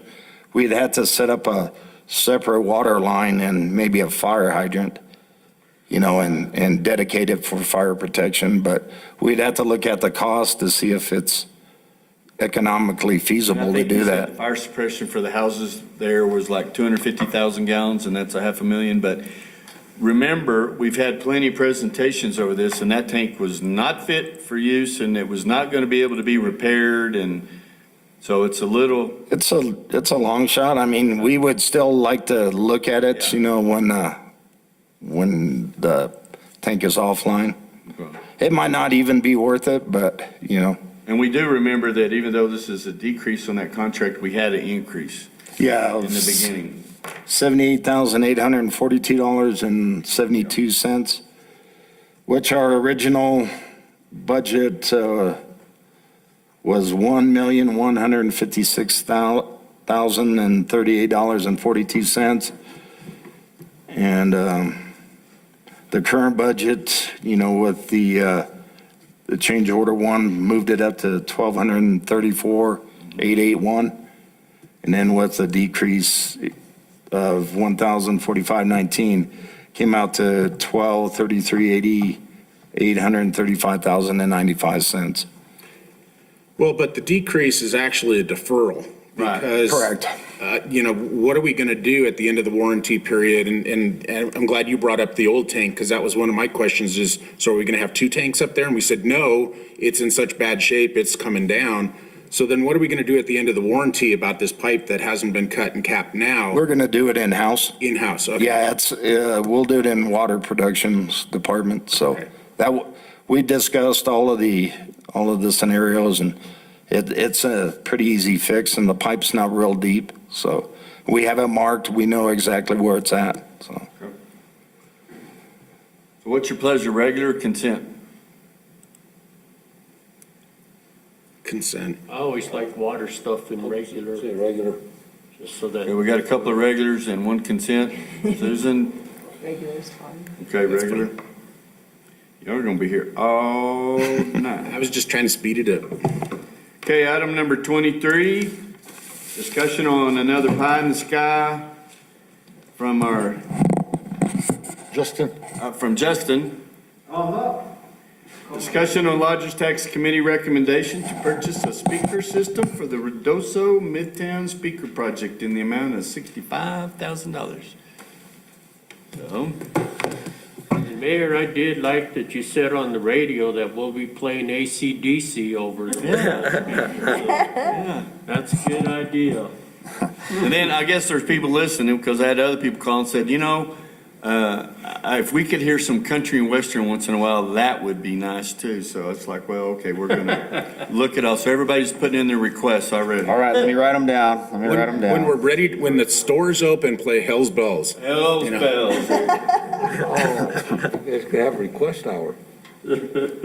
So this project was presented to the Lodgers Tax Board, and after the presentation of the Lodgers Tax Board, they really liked the idea, thought it would be a great attraction in addition to the Midtown District to increase the ambiance and the aesthetic of the Midtown District. And the barrier, the cost, I mean, all things considered, is relatively low considering the overall gain that would be adding to the district. I know we spoke about this several times, but a couple of the topics I want to touch on was the quote from the vendor itself. If we did end up working with that vendor, it came into just under $59,950. There were some additional expenses that I added into that budget. So the 65 request is in case there's additional hardware that we need to purchase. So like some of the mounting, the clamp pipe stuff, pipe clamps, stuff like that. There's also a small Windows PC that we would have to purchase. It doesn't have to be a high performing PC. So very, very low performing PC that the actual software lives on that operates the system.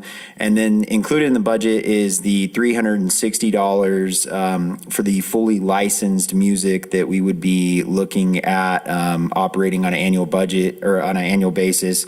The fully licensed music covers all your ASCAP fees and all that other stuff so that we're legitimately pumping music into the district, not illegally pumping music into the district. The same system that I looked into, which is called Cloud Clover Music, is one that's trusted by Pizza Hut, Domino's, big box stores across the country. Whistler Blackcomb uses it at their resort property up in Canada.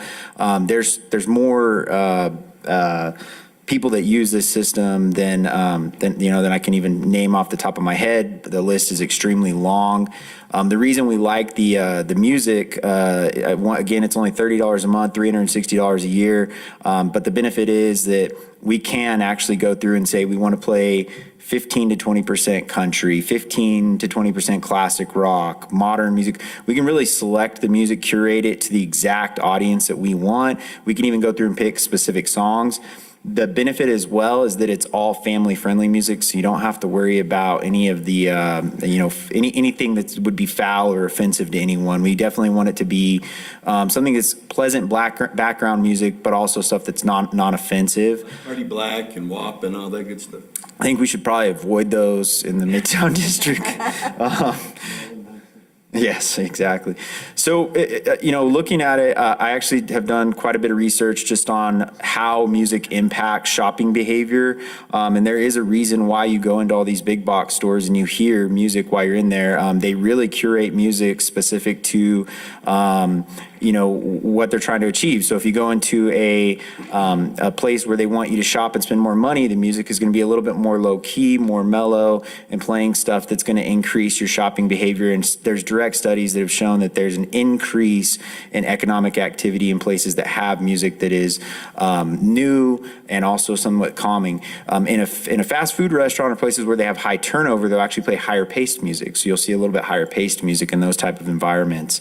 But I think it's going to be a great addition to the district. It is a platform that's trusted by municipalities across North America, so Canada and the United States. And when I say the platform, that's the speaker platform itself, as well as the music platform. And as mentioned previously, one of the benefits I see to the system is it gives us the ability to pump out PSAs. So I wouldn't personally think that we would need to use this for commercials. I think that could get a little clouded, but for us to utilize it for PSAs, like be fire aware, different things, hey, wear a mask, different things like that we can do that are subtle for our guests, as well as mentioning future events that we have coming up so that we can be top of mind while they're here. We can already have them planning on their next trip to come back and visit us and a reason for them to come back and visit us. There were some questions about how the system operates. One of the things important is each speaker can be individually controlled, the volume can. So let's say that there's a speaker on the corner, which there would be on the corner of Eagle and Sudworth, and that volume is affecting the visitors down at the Ruidoso River Resort. And maybe we need to lower that volume down a little bit so that it doesn't have as strong of the canyon effect and is not impacting them. The other thing that we have recommended is that the speakers be operational between the hours of 10 and 7 p.m. We think that that would be the prime time that there would be people in the district and would benefit them. Outside of that, we do not want it to be a disturbance to anyone in the neighborhood. So we think that that would be ideal. Within those hours, again, controlling the speakers individually, hypothetically, if Quarters, WPS, or any other venue were having a live entertainer and did not want those speakers operational during that time, we simply go into the system. We can lower the volume on those specific speakers while maintaining the music throughout the rest of the district so that we can still have the ambiance where it's valuable, but also be respectful of the businesses who are trying to operate within, operate their business and provide live music or whatever it may be. The system question right there is, who do they contact? How are they contacted? Yeah, that was exactly what I was going to segue into is, as you all know, I'm up for RFP coming up, but I would highly recommend whoever, moving forward indefinitely, that it's the tourism director.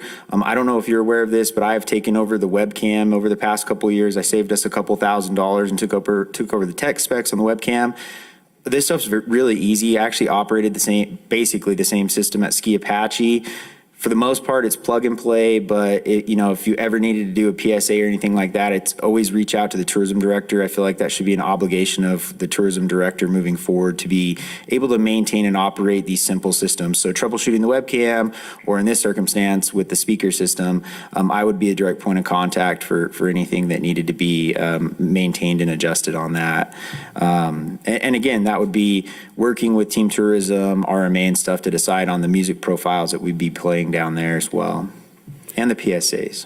I don't know, I think that maybe we need to look at Rodney's folks over there in the position like Jasmine or somebody that would have it, because that would mean that the tourism director would have to be on site to be able to I don't know if you can turn these things down remotely one at a time. Do you have a map? Do you have an app on the phone that has the map of these that you're able to go into? Turn this one down? It's a back-end login on so as long as you had access to internet, you could actually log into your profile and then you'd be able to control them. So each speaker you'd be able to control. The only reason I recommended the tourism director is because the webcam is housed at 2315 Sudworth on the building where it is located, which the internet is already provided for that webcam through the tourism department. So lodgers tax funds the internet for that, and they also fund the webcam. And then that would piggyback off of that. So the PC would live as well as a centralized unit that would distribute the actual music out to the speakers. That would all have to live in some central location that had very easy access to Midtown. I did look at the Wingfield House because I thought that might be a potential. Unfortunately, the distance from the Wingfield House to where the actual speaker system would start is a little bit too far. But the 2315 address at this point and for the foreseeable future would be a really, really easy central location that would suit the needs for this particular project. Where does the speaker system going to start and stop? So the speaker system would start at Grindstone Canyon. I was saying Carrizo Canyon before, but it's actually Grindstone Canyon. And it would start on the pole there and it would run all the way down to Country Club. And it would zigzag across the road on both sides. There was a question that came up previously regarding the amperage that was required. I believe that was you, Councilor Salas. So that's 0.8833 amps per speaker, according to architectural specs sent over by the vendor. And that's one speaker. Well, I should say per unit. So there are two speakers that are projecting down, so that's going to be per pole. It's pulling very low amperage. Yeah, that's good. It's really low. It's about comparable to what the LEDs, from my understanding, are pulling right now. But Justin, you said there's a back-end login, so the equipment can be housed at that location, but that's somebody office. could be managing it from a different location? That's correct, yes. Okay. Including adjusting the music, adding in the commercial carousel, all of that stuff can be managed remotely. Okay, because I did get a text, speaking of Jasmine, she's listening, so don't talk badly about her. When I made my Hells Bells reference, she said KRUI can make music requests and create the playlist depending on the day for the speaker service. So that is a possibility, since we already have tech people running KRUI, they could possibly take over Well, I management. mean, we've got a very capable man over there. Yeah. That does programming and all that stuff there too. I was just looking at, it's just like with social media, if you have somebody dedicated to it, it gets done. If they've got all things spread out, then it doesn't. And I know we've got certain ones that are pulling data, and then stuff. It just seems like a tenuous task for the tourism director to be getting playlists and stuff like that. The management of it is I'm comfortable however we wanted to proceed forward if you feel that that's a good, if you feel it's a good fit. The management of it's relatively easy because once you do decide on the music, the only thing that turns into rotation is the commercials. And the reason that I said the tourism director is because we sit down on a weekly basis and determine which direction our marketing and advertising campaign is going to be going in. So we will primarily be the ones that's coordinating the efforts. Now, I would like to work directly with the folks down at KRUI to potentially create the commercials for us. I think Jasmine has done some voiceovers for us, and she has a really good voice that fits our brand, in terms of what we're trying to project from a marketing and advertising perspective. We'd also like to maybe potentially find, like a Matt Ingram or someone else that has a very nice voice that fits our brand in terms of our marketing and advertising. I cannot remember what the gentleman's voice down there sounds like, so forgive me on that. He doesn't do a whole lot of the voiceovers. He does a lot of different programming, tying things in and whatnot. So what I would suggest is, if on approval, which it sounds like this will be, is that we develop an operating, because I'm concerned with some of the education I've gotten over hacking, like with our, what's the water system called? SCADA, that somebody could just for the heck of it hack in there and put their own programming on there. What are our safety systems? I know the different things that I have to go through because this is all going to be wireless.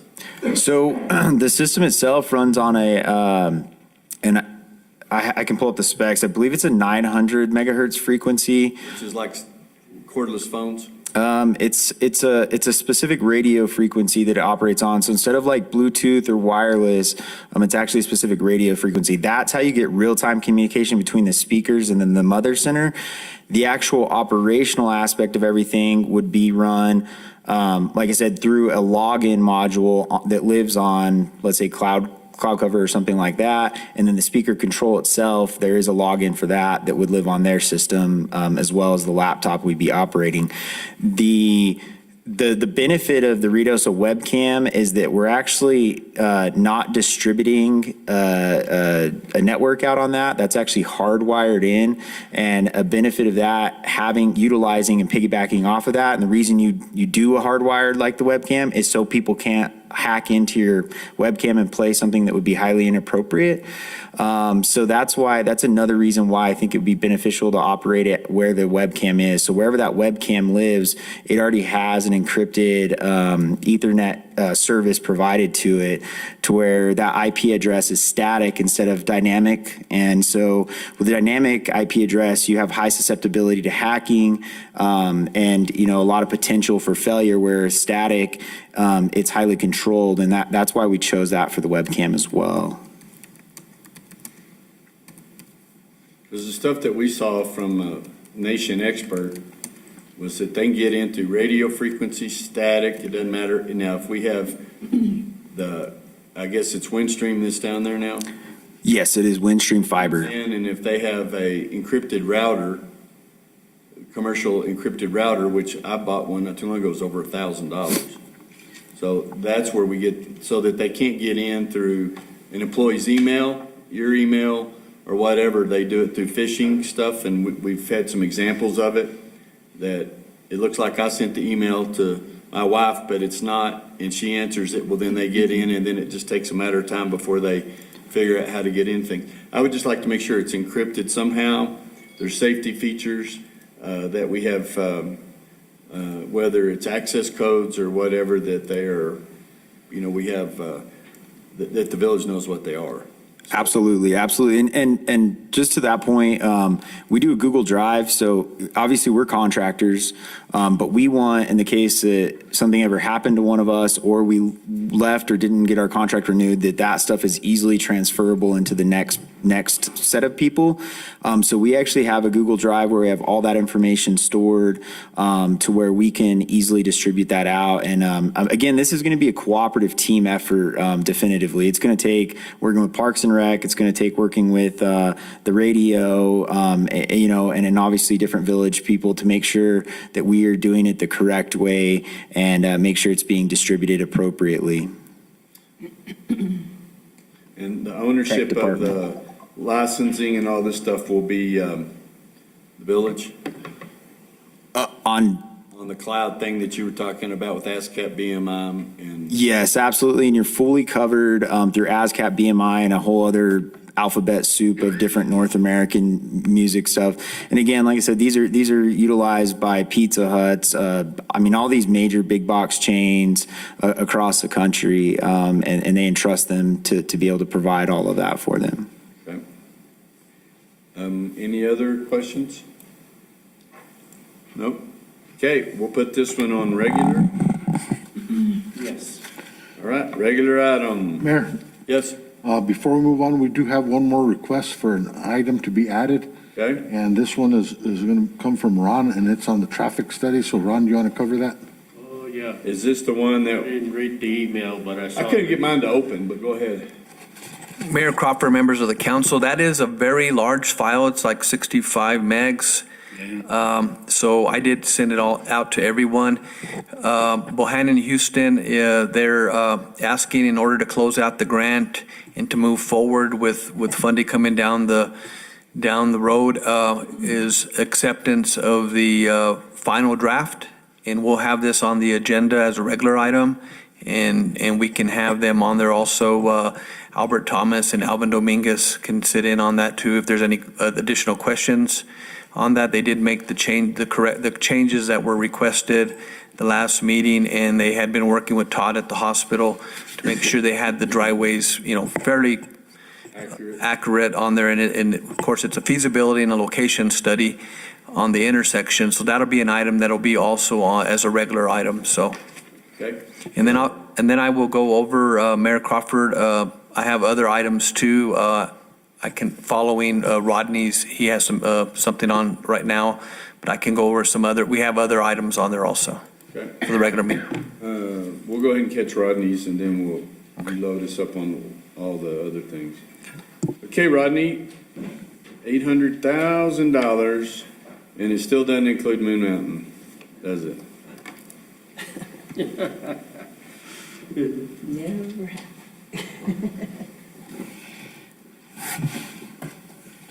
Mayor, I'm going to take a short break if you don't mind. You're going to go? Yeah, he's got plenty to do. This will take a while. Good morning. Good morning. Mayor, councilors. Would you want to start with the High Mountain concessionaire for Alto Lake? Yes. Okay.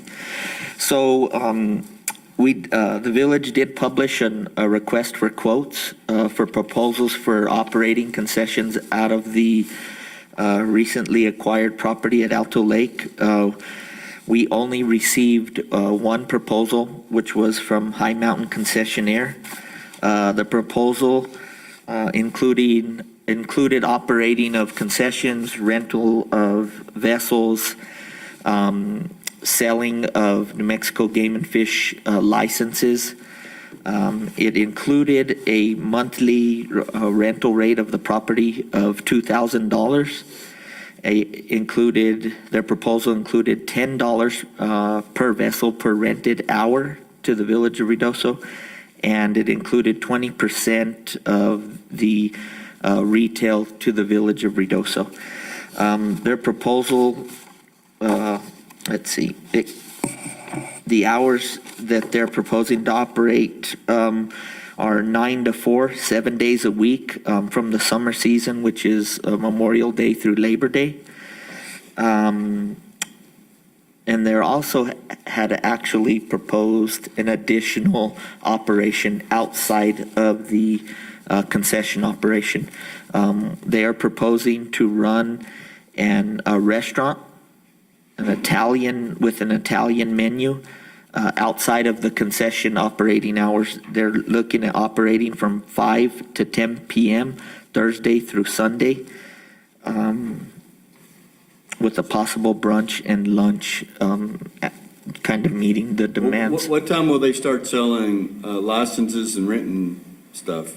9 to 4. There won't be Yes, sir. food at all at that point? Yes, they'll have a food menu from 9 to 4, but it'll be a different menu than the dinner menu. It'll be more along the lines of what they had been offering at Grindstone Lake, which is like hamburgers and pizzas. And, Hot dogs. yes. Yeah.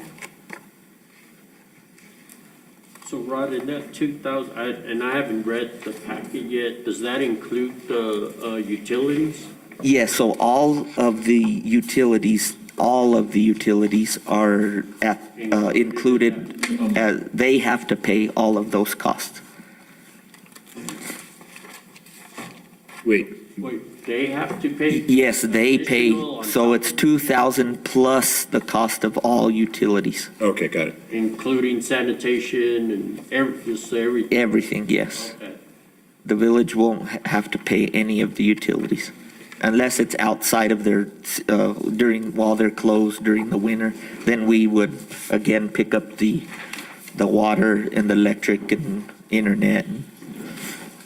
Rodney, I noticed in their proposal as far as the watercraft, that their plan is to have 24 kayaks or 24 boats, and they also stated in there for additional at demand.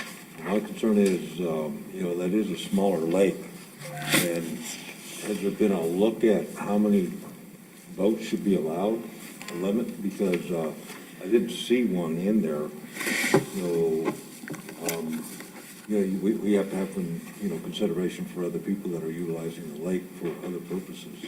Absolutely. I agree as well. I had anticipated a much smaller operation than Grindstone. Again, the lake can't support it. And so I will work with that vendor to establish a limit, because I absolutely agree with you. It cannot sustain that type of use on the lake. 24, if you kind of visualize 24 boats out of the lake at one particular time, and then your other people trying to utilize it for recreational purposes that seems like a lot. Right. I'll work with the vendor to come up with a number that seems more appropriate for the lake. Okay, thank you. Any other questions? Looks good. Nope, it's gonna be cool. I think so too. Yep. There's We never heard anything on that other little piece of property over there, did we? No, I've actually have issued a purchase order to Mark Beatty for an appraisal of the property. The owner is adamant about wanting to get that, and so I issued that PO. It was a couple weeks out. Mark was a little behind, so, but hopefully that will be happen pretty quickly. Okay. Okay, then we'll have just a second renewal with High Mountain concessionaires. Everything's pretty much the same. Yes, there are no changes with the second renewal for the Grindstone operations. It's just just a straight renewal. Okay. And then we were talking about with Eco Servants, put them on regular, and we were going to get Stephen Carter to come in, and then if he wants to bring some of his crew, we'll put them in the other room. Okay. But, it's not absolutely necessary, but we just wanted to recognize them. Okay, and that is also just a straight renewal with no increase. Okay. Mayor, under that, Rodney, if you could give us the names of the people that are in Eco Servants. Okay. We could do a recognition. Recognition letter. Okay, then that brings us to number 4. So number 4 is a pretty substantial list of items that are coming out of conceptual plans, master plans, and wanting to implement the White Mountain Recreation Master Plan. I'll review each of the items. So number 1 on the list I have is for improvements at the Eagle Creek Sports Complex. So as many or all of y'all are aware, the expected parking and activity at the Eagle Creek Sports Complex is again anticipated to be very high. In order to maximize and streamline the parking situation out there, what I'm proposing to do is pave the area that basically that they don't prepare snow for during the winter operations. That's really the limit of what we can pave because it would it would melt the snow. And so, again, the footprint that's of the parking area that does not have the snow, I'm proposing to pave and stripe. So typically, what happens during the summer operations is people are entering the park every hour on the hour during a tournament. And a lot of times people are running late and they just park so haphazardly, and the parking is really inefficient. And it does quite often create safety issues, and so our staff has to monitor that. Of course, there are times a lot of times when they're performing field maintenance and maintenance around the complex, and they can't catch everyone parking. So again, it does sometimes create, or quite often creates parking inefficiency and safety issues. And so, just for comparison's sake, during the winter operations, Ruidoso Winter Park employs persons to physically park and direct parking for every vehicle. And so, Tom has expressed some interest that, at worst case, if nothing was done, he would have to entertain that again. But I feel that coming up with a parking plan with striped parking would eliminate that, and it would create and maximize efficiency of parking. And so I'm actually in the middle of getting a contract, an estimate. So I've put down a rough number based on some information I got from the state contract. It's roughly $400,000. I did work with Josh Long, the street director, to come up with an estimate of his department performing the work, which is substantially less, but it would have to be fit into their schedule.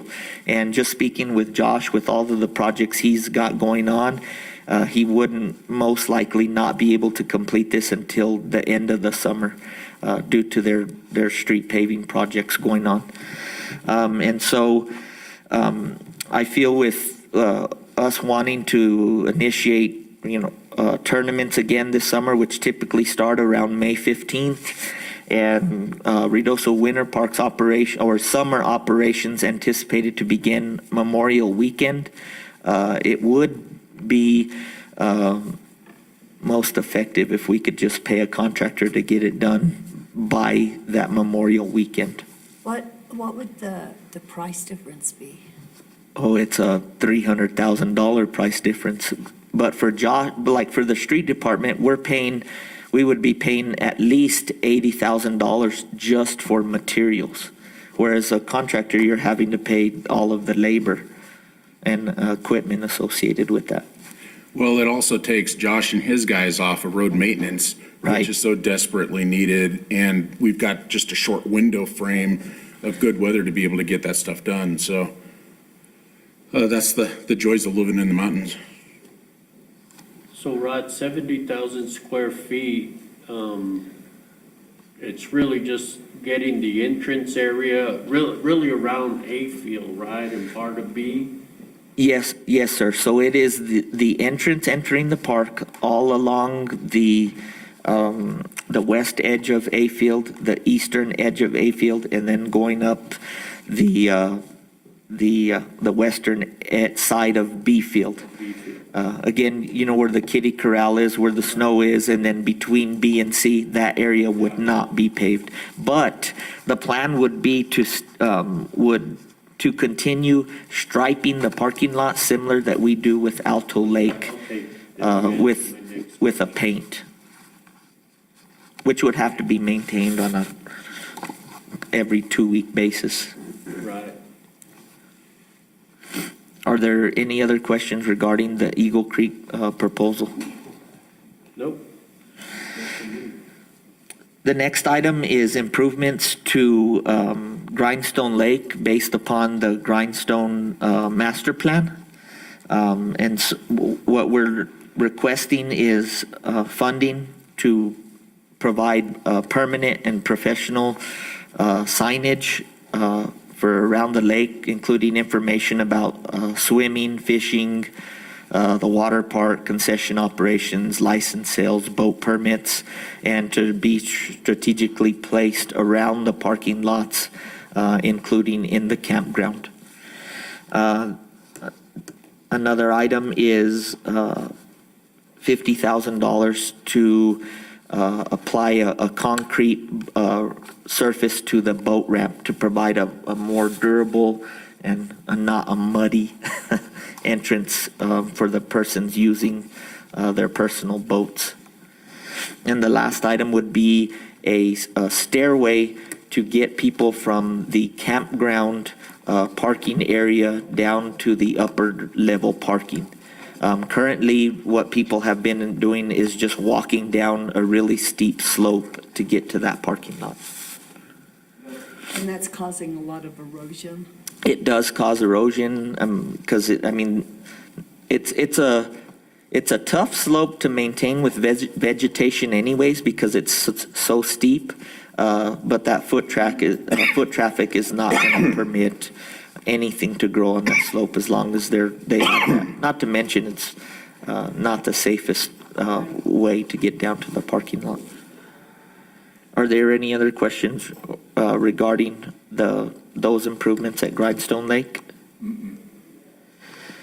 The next items are based upon the Alto Lake Kids Pond conceptual plan. In the conceptual plan, it included a footbridge that provides a crossing across the diversion stream to get from the concession building to the lake, to the larger lake, not the diversion or not the sediment pond.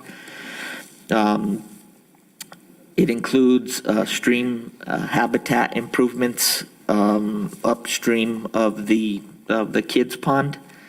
It includes, again, informational signage about the operations rules about the children's pond. Includes picnic tables and a stairway. So once you cross the diversion channel on the opposite side in the lake itself, we're looking at putting a stairway to get you from that 20-foot change in elevation down to the water level, and then including a dock at the water level. And those are the additions or the funding that we're requesting for those improvements at the lake.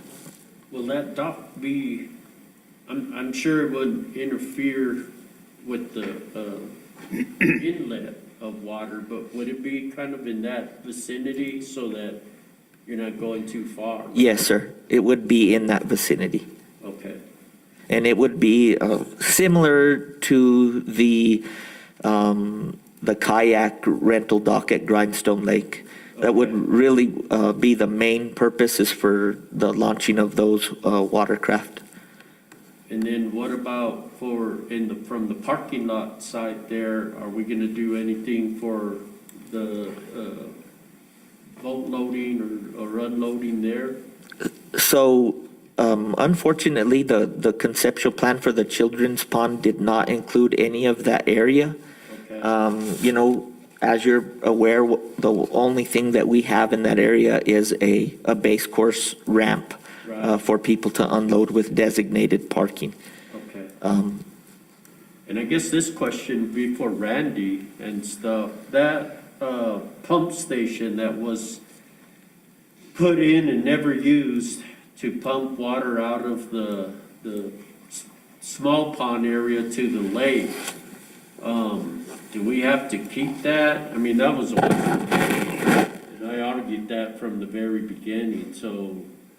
Well, no, we're actually planning on using it maybe in the future, you know, when we have the lake full and we can take it to Plant 3, you know, so it'll probably come in handy, you know, down the road.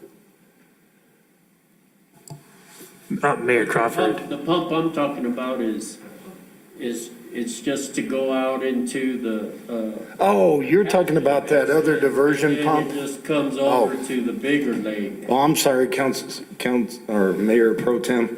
I was thinking you were talking about the pump station. But, No. But no, yeah, that's a waste of time. Have we even used it? No. I know we haven't used it. I know Eric and I had talked about it years ago about maybe possibility of turning it into another diversion, but nothing's really come about. You know, but it's never been used. I take that back. I think I've seen it run one time when I first came here in 2013. So Remind us all what we're talking about. I'm kind Mayor- of lost a little bit. Mayor it's that Crawford. little pump. It was supposed to take the water from the Duck pond. the duck pond and clean it up, and then send it over to the reservoir. This was a Randy Camp and Justin King stuff that they were said, this was after Little Bear Fire. Right. And so that they could catch water from the duck pond And go clean it over. up I mean, and- we spent like $250,000 on that piece of. Yeah, that was. And we never used it. Mayor Crawford, this is Eric Boyda. Yep. So that diversion was never permitted.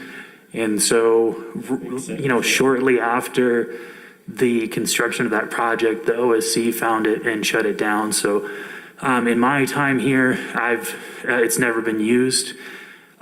We have had some casual conversations about possibly rehabbing it if we applied for an appropriate permit.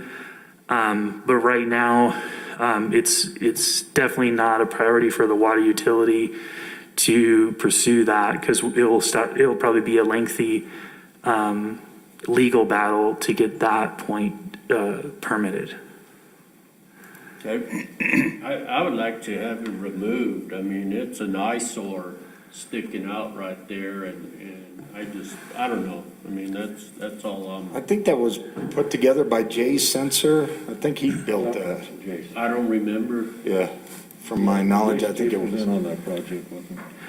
And Mayor Crawford and Councilor Salas, so in the map that Rodney had Groundwork Studios prepare, there was kind of a representative pad, and in my mind I was kind of thinking that, you know, we want to look at ways that we can do long-term maintenance on the duck pond so that we don't have to have this huge arduous project to dredge it out like happened after Little Bear. And so I was contemplating of trying to work with the OSC Dam Safety Bureau to see if we can put kind of an operational ledge along the duck pond that we could operate a backhoe or excavator off of to occasionally clean out a sediment from the duck pond. And that could also function as an area for the children's fishing area for kids to maybe not have as steep of a grade to have to walk down. And so to do that, we would need to take out that diversion. And so it is something that I think we could pursue, removing that. Well, I like that idea. Okay, go ahead, Rod. Are there any other questions regarding that kids pond improvements? The next item that I was requesting funding for is to perform a master plan of the White Mountain Recreation Complex and adjacent properties. This was a project that was identified in the comprehensive plan as well as in an RFP that was issued a couple years ago when we were seeking a designer to perform master plans. That was one of the potential task orders. Are there? In the agreement with Groundwork Studio, it talks about working on the links and identifying and sending out questionnaires to the public. That question's already been answered. Right, and so that was the initial proposal that they provided in the initial RFP. And so it will take an update of the scope of work, because you're correct, those were items back then that we were. So was the 108 a guesstimate? No, sir, that's the numbers based upon the previous proposal. But again, we would have to refine the scope to take out that, the survey information about the links. So they would have that line item and broke out so we would know. Yes, sir. We've already paid for that. Yes, sir. So we would expect 108 to decrease, is that what you're saying? From my understanding, I believe you're correct, but it was a pretty substantial process to evaluate all of the properties. And I do expect it to decrease somewhat, but to what extent, I'm not sure. When will we have the scope of work? I can refine the scope of work by the upcoming meeting. Okay. So it was just. And the reading some of proposal. it. So will the schools be participating in that master plan? Yes. Yes, sir. The cost as well? Probably not, no. I wouldn't anticipate it. Because that's, for the most part, their property. And Mayor, Counselor, on that right now, the schools are getting ready to work on their 5-year facility plan. So their efforts on their property would be guided by that process. okay, so then what part of the White Mountain Recreational Complex are we talking about then? Because as you know, like, except for the parking lot and the dog park right now, most of the rest of that is all school property. Right. So I think it's important for us to include the schools on the planning. Most definitely, it would include the adjacent 9 acres we just purchased. It will include the dog park area, the parking lots, again, all of the property that the village owns. I wouldn't anticipate major changes to the existing soccer field or baseball field, which again belongs to the schools, but there are 2 potential pieces of property that also belong to the schools, which are adjacent to Hull Road, the one piece with the pile of dirt, and then the other piece on the northeast corner of the schools. Right. And so, we have visited with the schools. We want to complete this coinciding with their 5-year master plan. We feel they're an important partner. So it would be a combination of all of the properties, including Village of Ruidoso and the Ruidoso Municipal Schools. There is some important parts that the school owns that I believe Eric would second this, that we feel that we need to protect for the watershed as well, not only on our property, but they have some important components. And so again, not only the recreation aspect from the protecting of the watershed as well. So they will be a stakeholder in the project, and I'm not sure if that answers your question, but. It just seems like to me that as we're talking about this, we need to bring them in and then hopefully get a commitment that they could go back to their 5-year plan and incorporate everything that all of us have talked about. Right, Instead of doing it separately and hoping that something meshes. well, and I know there's been other times when it's come up in the past when we've had plans to utilize or have certain activities there, and then the school said, no, you can't do that because that's our property. So, you know, and I know there's been talk about realigning at one time, realigning those soccer fields and putting a connector road, you know, coming across the soccer fields at one point to avoid that other little road that comes in off of Warrior where they were having all kinds of issues with that. So there's a lot of different issues. And I know that lot at the corner there that you're talking about that they acquired a few years ago, that 2/3 of that is in flood zone. So there's not a whole lot that can be done with that. So I just really want to make sure that we've got some type of a good plan moving forward rather than us spending money to master plan their property. Right. And then for them to come back and say, no, we don't want that to happen. There needs to be something a little bit more. We need a better agreement because whatever agreements we have right now are kind of, for the most part, a handshake deal. And at some point, we're going to have new manager, we'll have new council, we'll have new superintendents, and then that doesn't continue down the path that we move down now. So, I understand, and I agree with you. I believe the information and working towards providing the best use of that area is included in the MOU. Again, they will definitely be a stakeholder in the planning process. They have just initiated, they had their kickoff for their 5-year planning. The village will be involved in that planning process as well as the White Mountain planning process. And that's one of the reasons why it's important to kick off our plan as soon as we can to coincide with their process. That way we have consistent goal and objectives in mind between the two plans. I'm kind of wondering if we should kind of wait and see let them start ahead of us, because if we're doing it at the same time, there may be some holdups or some confusion there. And again, because it's their property, see what their plans or their thought processes are before we kick off our planning on our side for it.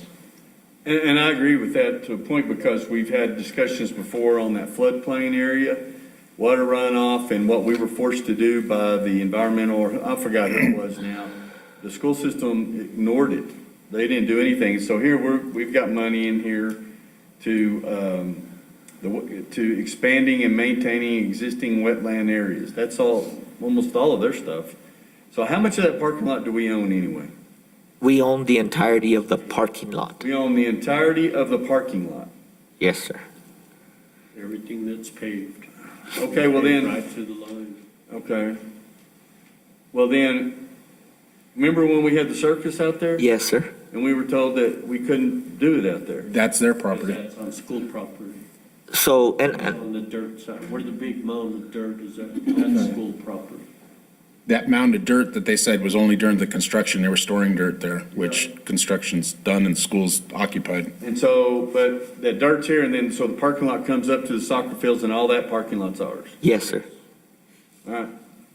But I just don't understand, when you break it down, we've got money in here for underground storage and recovery wells and all this other stuff. Well, we're doing that anyway with Roger Peary, I thought, on the injection wells and all that on down the other stuff.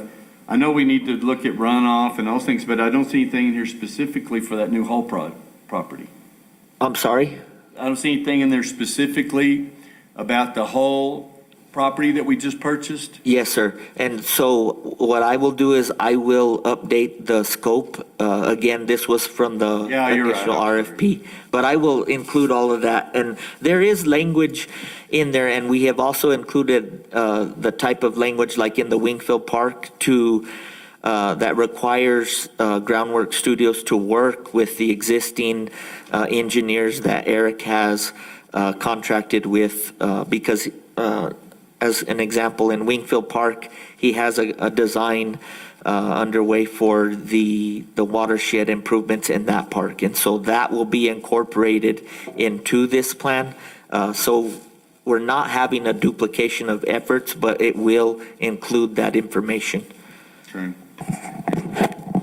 Mayor, Council, on the master plans, and, you know, I think we need to also look at the Moon Mountain Master Plan. But those master plans, not moving forward on it puts us in a position to kind of put a lot of other projects. Well, I'm not saying we're not moving forward. Yeah, I'm just saying this is March 10, 2020 that we're looking at presenting, and we've already done a lot of this.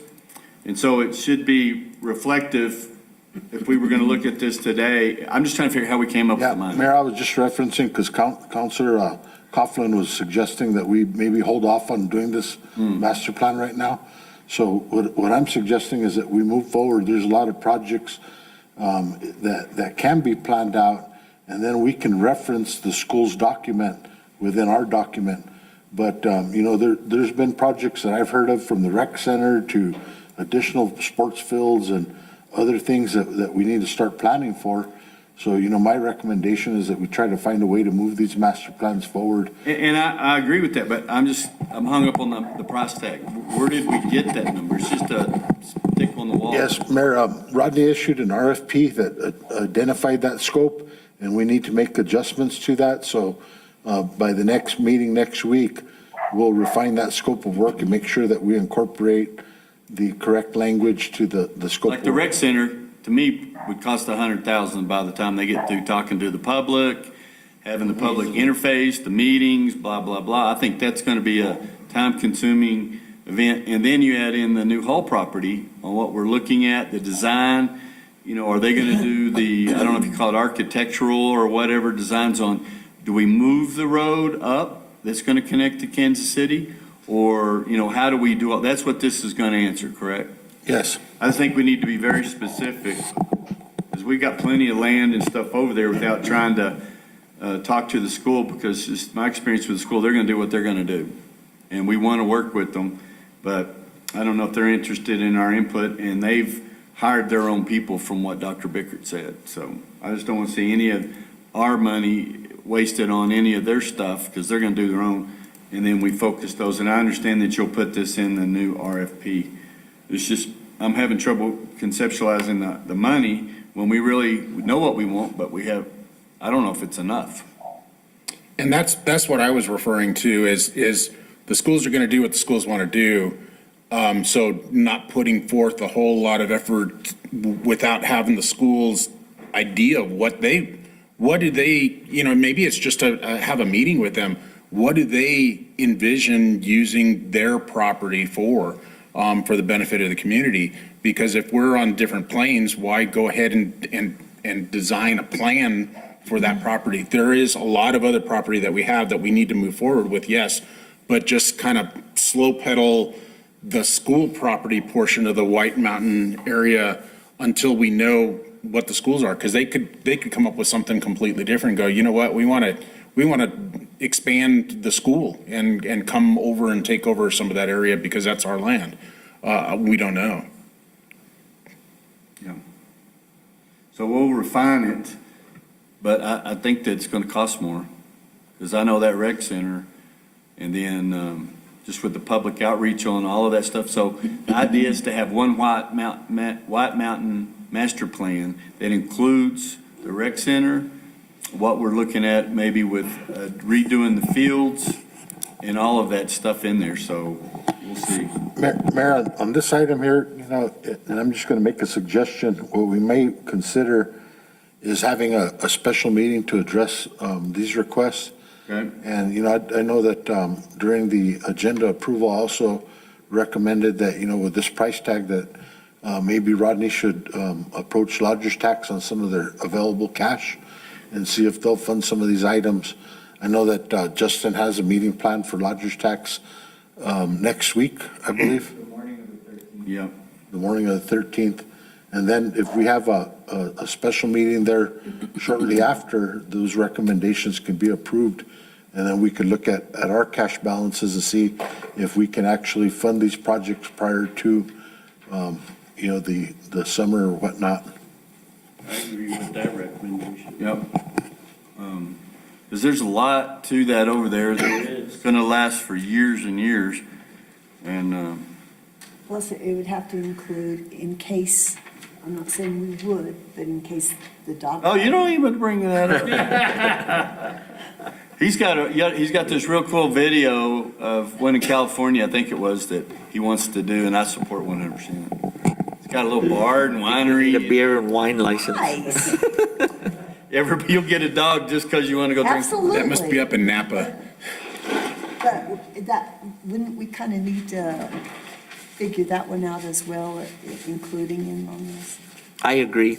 I think it's very important to, the community input is going to be important because I think there's, we've talked about ball fields in a rec center, but the dog park, pickleball courts, Yes. Skate park are items that have been brought up recently by the community. So there's a lot of recreation outside of the baseball and softball.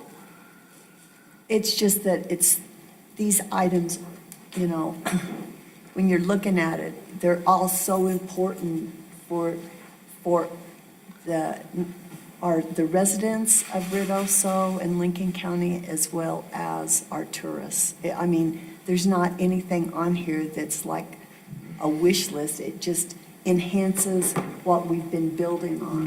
And I think that that's so important. Well, and this has also got to include that new Meacham property. Yes, sir. Yeah. So, there's a lot to this. So I guess we can go ahead and, we want to keep moving forward, obviously. Yes. But we're really going to have to break that down, and I think you're going to have to modify that 108. So we keep that in there. I mean, because Judy's going to be talking to us about it. But, that we have a figure, and then we can go to lodger's tax, and then hopefully one day, through some Uncle Joe sending us some money, that we'll have something for Moon Mountain. Because that Moon Mountain Militia is going to be talking pretty soon, so. Oh, yeah. They're going to be wanting some activity. I'm just saying they're going to want activity. They may not want anything, but.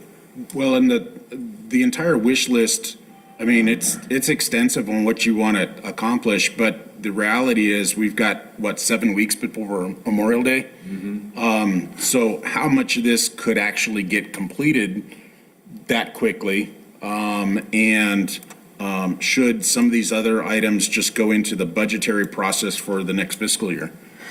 But So- couldn't we, I'm sorry, but couldn't we, I mean, it would just be an ongoing project. Just because the summer has started doesn't mean that we can't continue No. working. Well, but, yes, but some of these, no.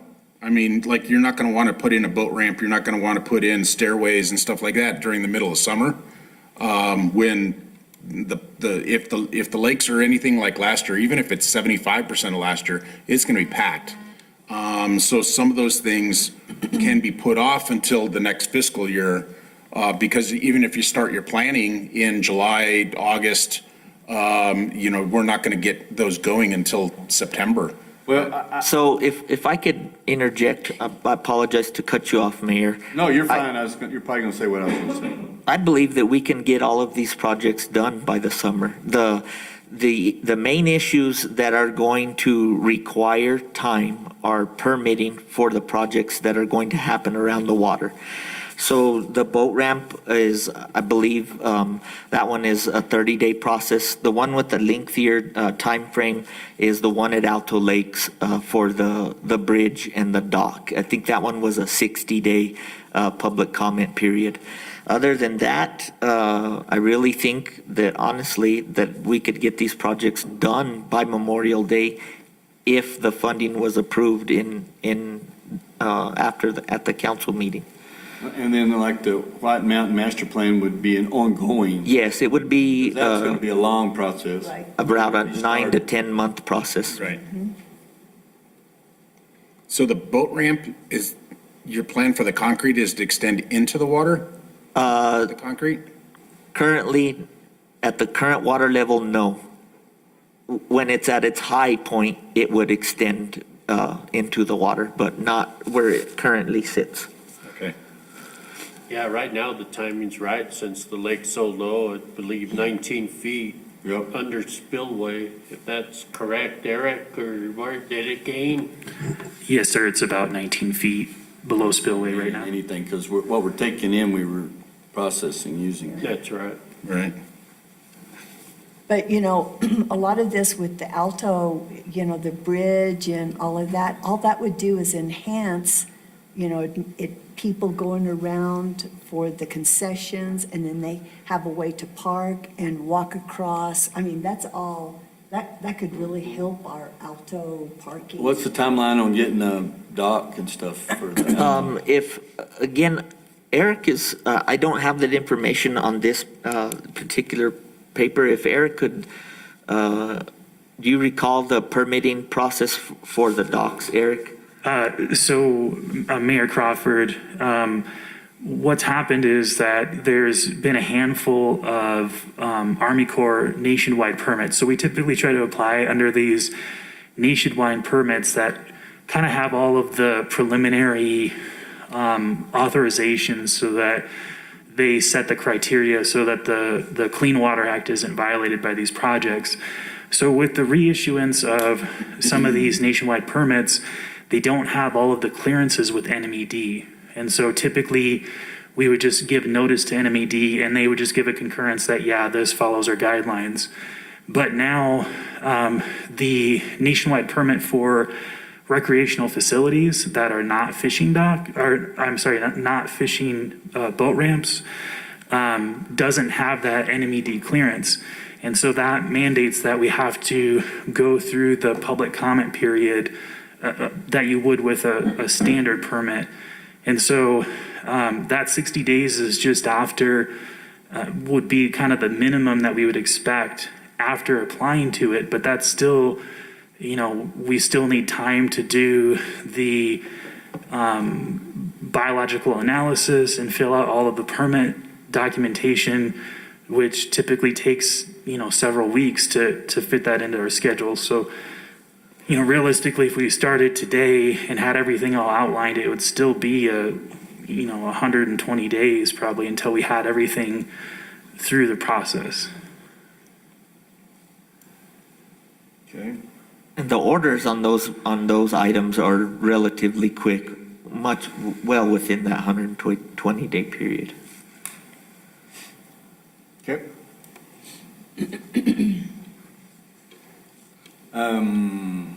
So we'll have it on there for the 800,000, I guess, and then we'll need to, I guess, refine it even more so you'll know how much to go to lodger's tax for. And Yes, sir, and I have submitted that, this list as well as a few additional items to lodger's tax. The additional items were the benches for the Midtown area. Okay, and then keep in mind that the more of the stuff that we get done, if this money comes down from the federal to the state or whatever, for if any of these qualify for that as shovel-ready projects, whatever, we jump on those. And if you could tie any of them to water, that would help. Yeah, it would. You know, because I think that's some of the highlighted items is water and whatnot. So, what do you think, Tim? Can we add a fountain to it? That's not a bad idea. There you go. Well, I mean, the recreational park is water related, so, anyway, we just need to A keep. fountain would be for, putting air in the water, aerating it, and aesthetic purposes would be water there you go. quality. That works. Well, it's also tourist related, and I know the state's looking to spend a ton of money on tourism. So the further along we are with these projects, the better Yep. that we have a chance to get some of them. So, okay. Is anything else for Rodney? No? A question for Judy, does lodger's tax have $800,000? They do? Well, they got it, but not that they're gonna spend all on this. I thought they had 777,000 and some change. I just did the March, so I did a report and it was at 1.3. Oh, wow. Mayor, with the projections that we talked about, 7, that didn't include, I believe, the last 3 months. We still got 2 months to go, and it looks like they'll be hitting 2 million. Sweet. Wow. That's awesome. Okay. All right, Rodney. Thank you. Keep up the good work, man. Mayor Hopefully Crawford. you get able to hire enough people. Yes, sir? Going back to this item number 4 here is that going to be, we're going to keep it on the meeting for regular consent? Regular? Regular. Okay. Don't you think? Yeah. Yeah, it's not a consent item. Okay, we'll move on. Just verifying it. Thank you. Okay, and then Ron, you can update us on a few things, but when do we need to have Eric come back and talk a little bit about the lake conditions, but also mention the discussion that we had with Joe Savage yesterday? Because we'll be getting a public notice. Mayor, just one thing before we move on.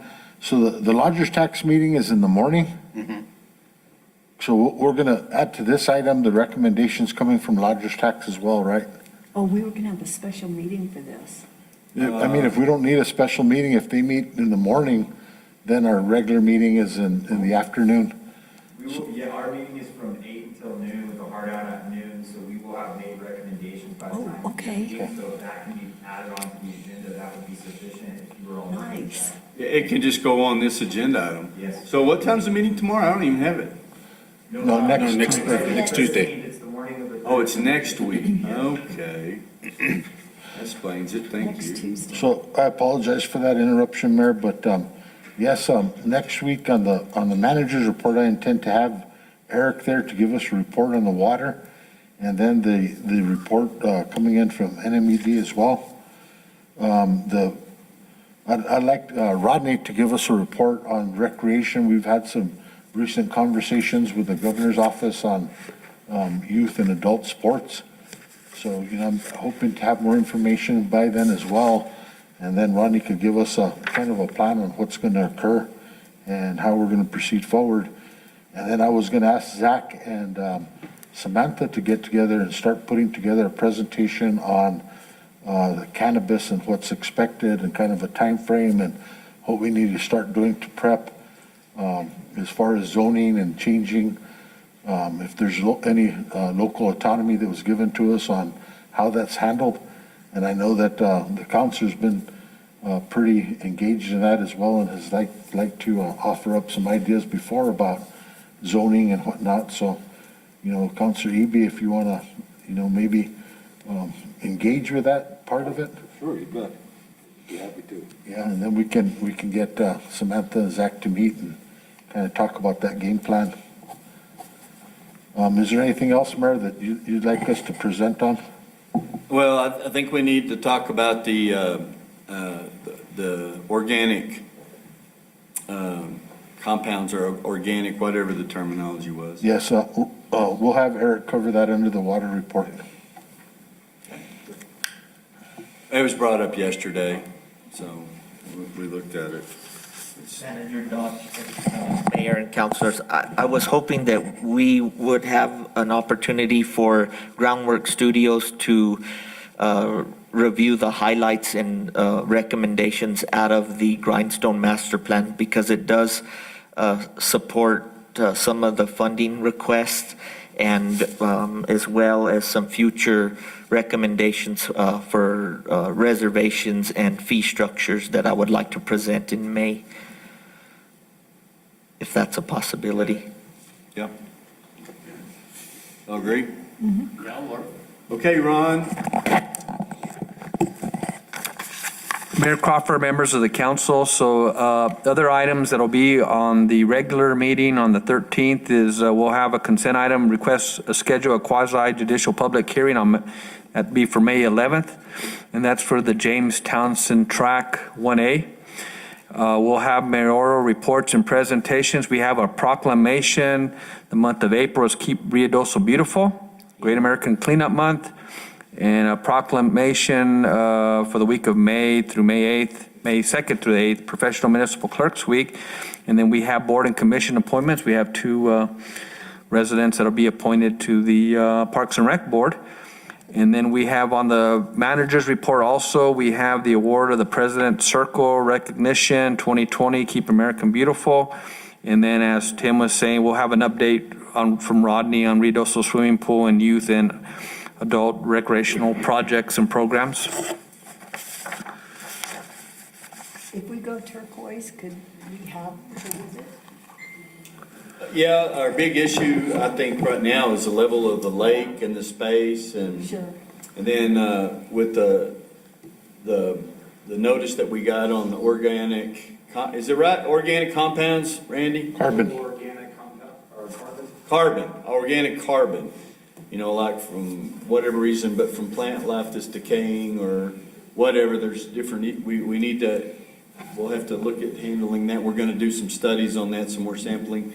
And then we'll have to get the recommendation of our water guys as to what we're doing there and Sure. if we got enough level, but we'd like to have it. We'd like to have the, you know, that for the kids to do and the additional revenue it generates for sure. And Mayor, continuing, we'll have a presentation by Groundwork Studio. This is on the Grindstone Master Plan. This is a request by Rodney. And then we'll move on to, we'll have a public hearing. This will be on ordinance 2021-01. This is on the ordinance amending the Village Ruidoso Code of Ordinances pertaining to the salary and compensation of the mayor and council for the Village of Ruidoso. And then two regular items also we have scheduled: the appointment and oath of office of new municipal judge for the Village of Ruidoso.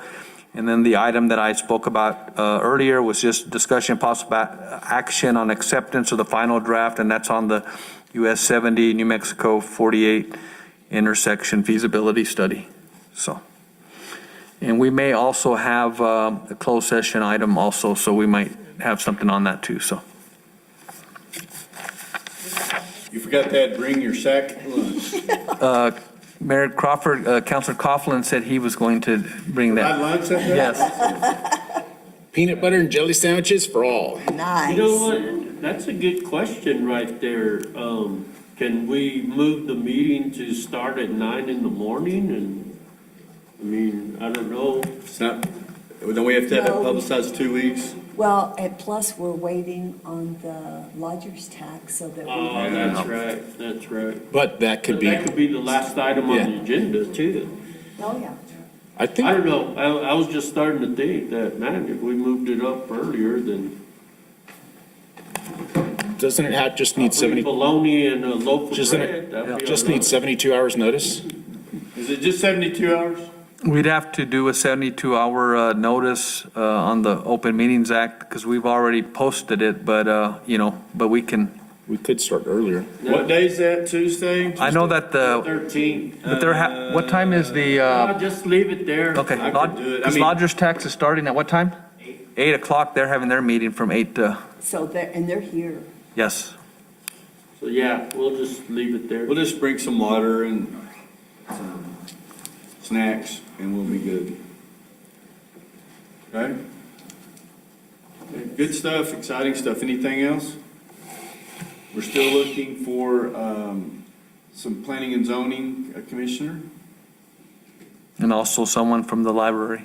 and somebody from the library. Yes. And so I think that we're doing fine on that. So is there anything else that we need to discuss? Nope. Going once? Twice? This meeting is adjourned. All right. Now, this is